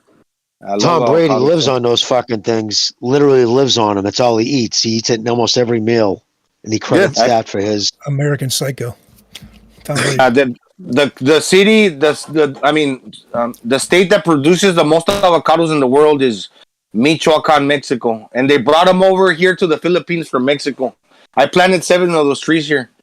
Okay. Yeah, and the United States buys them a lot during the Super Bowl, and the cartel fucking goes in there and tries to get their cut from the people that plant the avocados. It's crazy. It's like the green gold. I just have that guac. Got to have that guac for Super Bowl. I have nothing against the cartel. Just want to say that. I buy my avocado straight from the cartel for Super Bowl. Fucking half ounce and a fucking bushel of guacamole. We'll take it. I don't want to end up in fucking Del Boys. I don't want to be in Del Boys' disturbed reality. Oh yeah, and if you get a piece of avocado on your clothes, it's very hard to get off. If you get like a stain of that or beets, that's a BDA's one of his favorite superfoods. It's like jizz. Hey, no, you know what was? I think I told this story before. I used to drink kale shakes. So I would put the kale. I would put some celery. I would put some avocado, coconut oil. Don't forget the soy. Nah, there was no soy. Come on, stop it. No, but it was kale, celery, avocado, and coconut oil. And then people started telling me, man, your clothes, they got a weird smell to them. I don't know what you're talking about, blah, blah, blah. Turns out it was the kale. If you're eating raw kale, it's called a cruciferous vegetable. It's like cabbage and kale belong to the same cruciferous family or whatever. If you eat them raw, it's gonna start coming out your pores. So I was thinking. Well, you ever heard it's like anything, right? When like sometimes I drink too much coffee, right? And next thing you know, I'm pissing. You know, I'm doing number one. And I'm like, I can fucking smell it. Oh shit! Oh, well, what type of coffee? Yeah, I swear to God, I'm pissing a latte. Yeah, just piss that in a Starbucks cup. You can resell it, man. What the fuck? Anyway, I know that's too much information. Go ahead. Yeah, it was kind of. Yeah. So, but yeah, no. So so Connor Ben. I didn't think Connor Ben looked all that great last outing, if I remember correctly. Yeah, against Granados, but Granados was the one that was cringy after the fight. Do you remember that clip we saw from Twitter where he's in a bar showing people how he made a mess? Oh, I made a mess. I like Granados and all that, but man, that was a bizarre sight. Cringy. Well, listen. So no new. What's that? Yeah. No. Go ahead. Are you calling it a show? Oh, no. Well, you're gonna say something. No. Seriously, if you're gonna call it, I thought you were gonna say something. I was gonna say something. No, I thought you said. No, it's like the children in the schoolyard. No, you go first. I go first. Well, earlier, but Pete said it's jizz on a jacket or whatever. Did you guys ever see did you ever see that fucking Did you ever see that movie, Smoking Aces? Yes. Yeah, man. When he talks about throw out. That's my $3,000. But the skinny. That's my $3,000 calfskin jacket. He goes, "What's this on the lapel?" What do you say? Fucking donut. No, icing from the donut. No, that was funny as fuck, man. But anyways, Jimmy, never let a Florida guy in a conversation. He starts getting It's very real. Very real. What do you got, man? That's why I recognize his mother-in-law is going, why is this couch so sticky? No, you know what? It's time to end it. It's time to end it, man. Ice cream on This means it's time to end it, man. What do you got, man? Fucking no mind biscuit? I thought you said Are you gonna do Spider? I thought you said I was all right, Spider. Don't get me upset now. That man a pay no mind list. Cuddy in the water. Sorry, Gonzalo. Dude, speaking about sticking on shit, my buddy Louis, I told buddy, was a psycho, right? We went to these chicks one time, they were college kids, and this house their apartment was gross, like college kid gross. And we were all dressed up to go somewhere, and they're like, "Oh, you guys want to sit down? We'll get ready." My buddy Louis was like, "Nah, I don't want to stick to nothing." Whoa. Oh, yeah, he was, it was just, that always fucking, it was a anytime I hear somebody say about sticking to furniture. Hey, what the hell? Virtuoso donated a super chat. Then his message got retracted. Go ahead, Gonzalo. Yes. Retracted. Retracted. You know, like the Ring magazine used to do the year Ring awards. I think you've done that before, right? Where like trainer of the year, fighter of the year, and stuff like that. Yeah, Bucho does that. Yeah. Oh yeah, Bucho. Yeah, okay. Yeah, he does Cool. the end year. Yeah, the PDA. Yeah, I don't fuck with that. No. I like it, but it's just it's because also what Bucho does is he gets people's output or input rather about Fighter of the Year and all that, but he also does the BDA awards, Caller of the Year, Yeah, Panelist of the Year. you do a lot of the documentaries. I'm gonna You do a lot of the Bucho. editing, All right, and shit, all right. right? I don't do I'm shit. gonna do a Bucho right now. All right. We gotta end it. Bye. Yeah, he leaves and you guys don't know you're off the air. Yeah, he just walks away.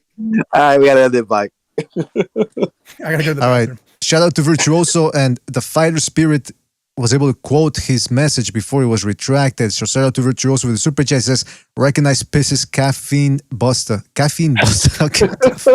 I don't know what that is, man, but shout out to Virtuoso and shout out to Fighter Spirit for copying the message so we could remember it. Or read it, rather. Well, listen, yeah, I do have to go. Nobody stop me because we are leaving. Shout out to everybody in the chat. Everybody that donated the super chat. Really appreciate it, guys. Everybody that called in. Really appreciate that one as well. Hit the like button on the way out. Really helps us out. Subscribe if you haven't subscribed already. And just generally spread the BDA gospel, all right? So we'll be back on Wednesday to preview the Lomachenko-Comey fight and all the other fights that are taking place on Saturday. So shout out to you guys. Take it easy. Thank you for watching. Catch you on the next one.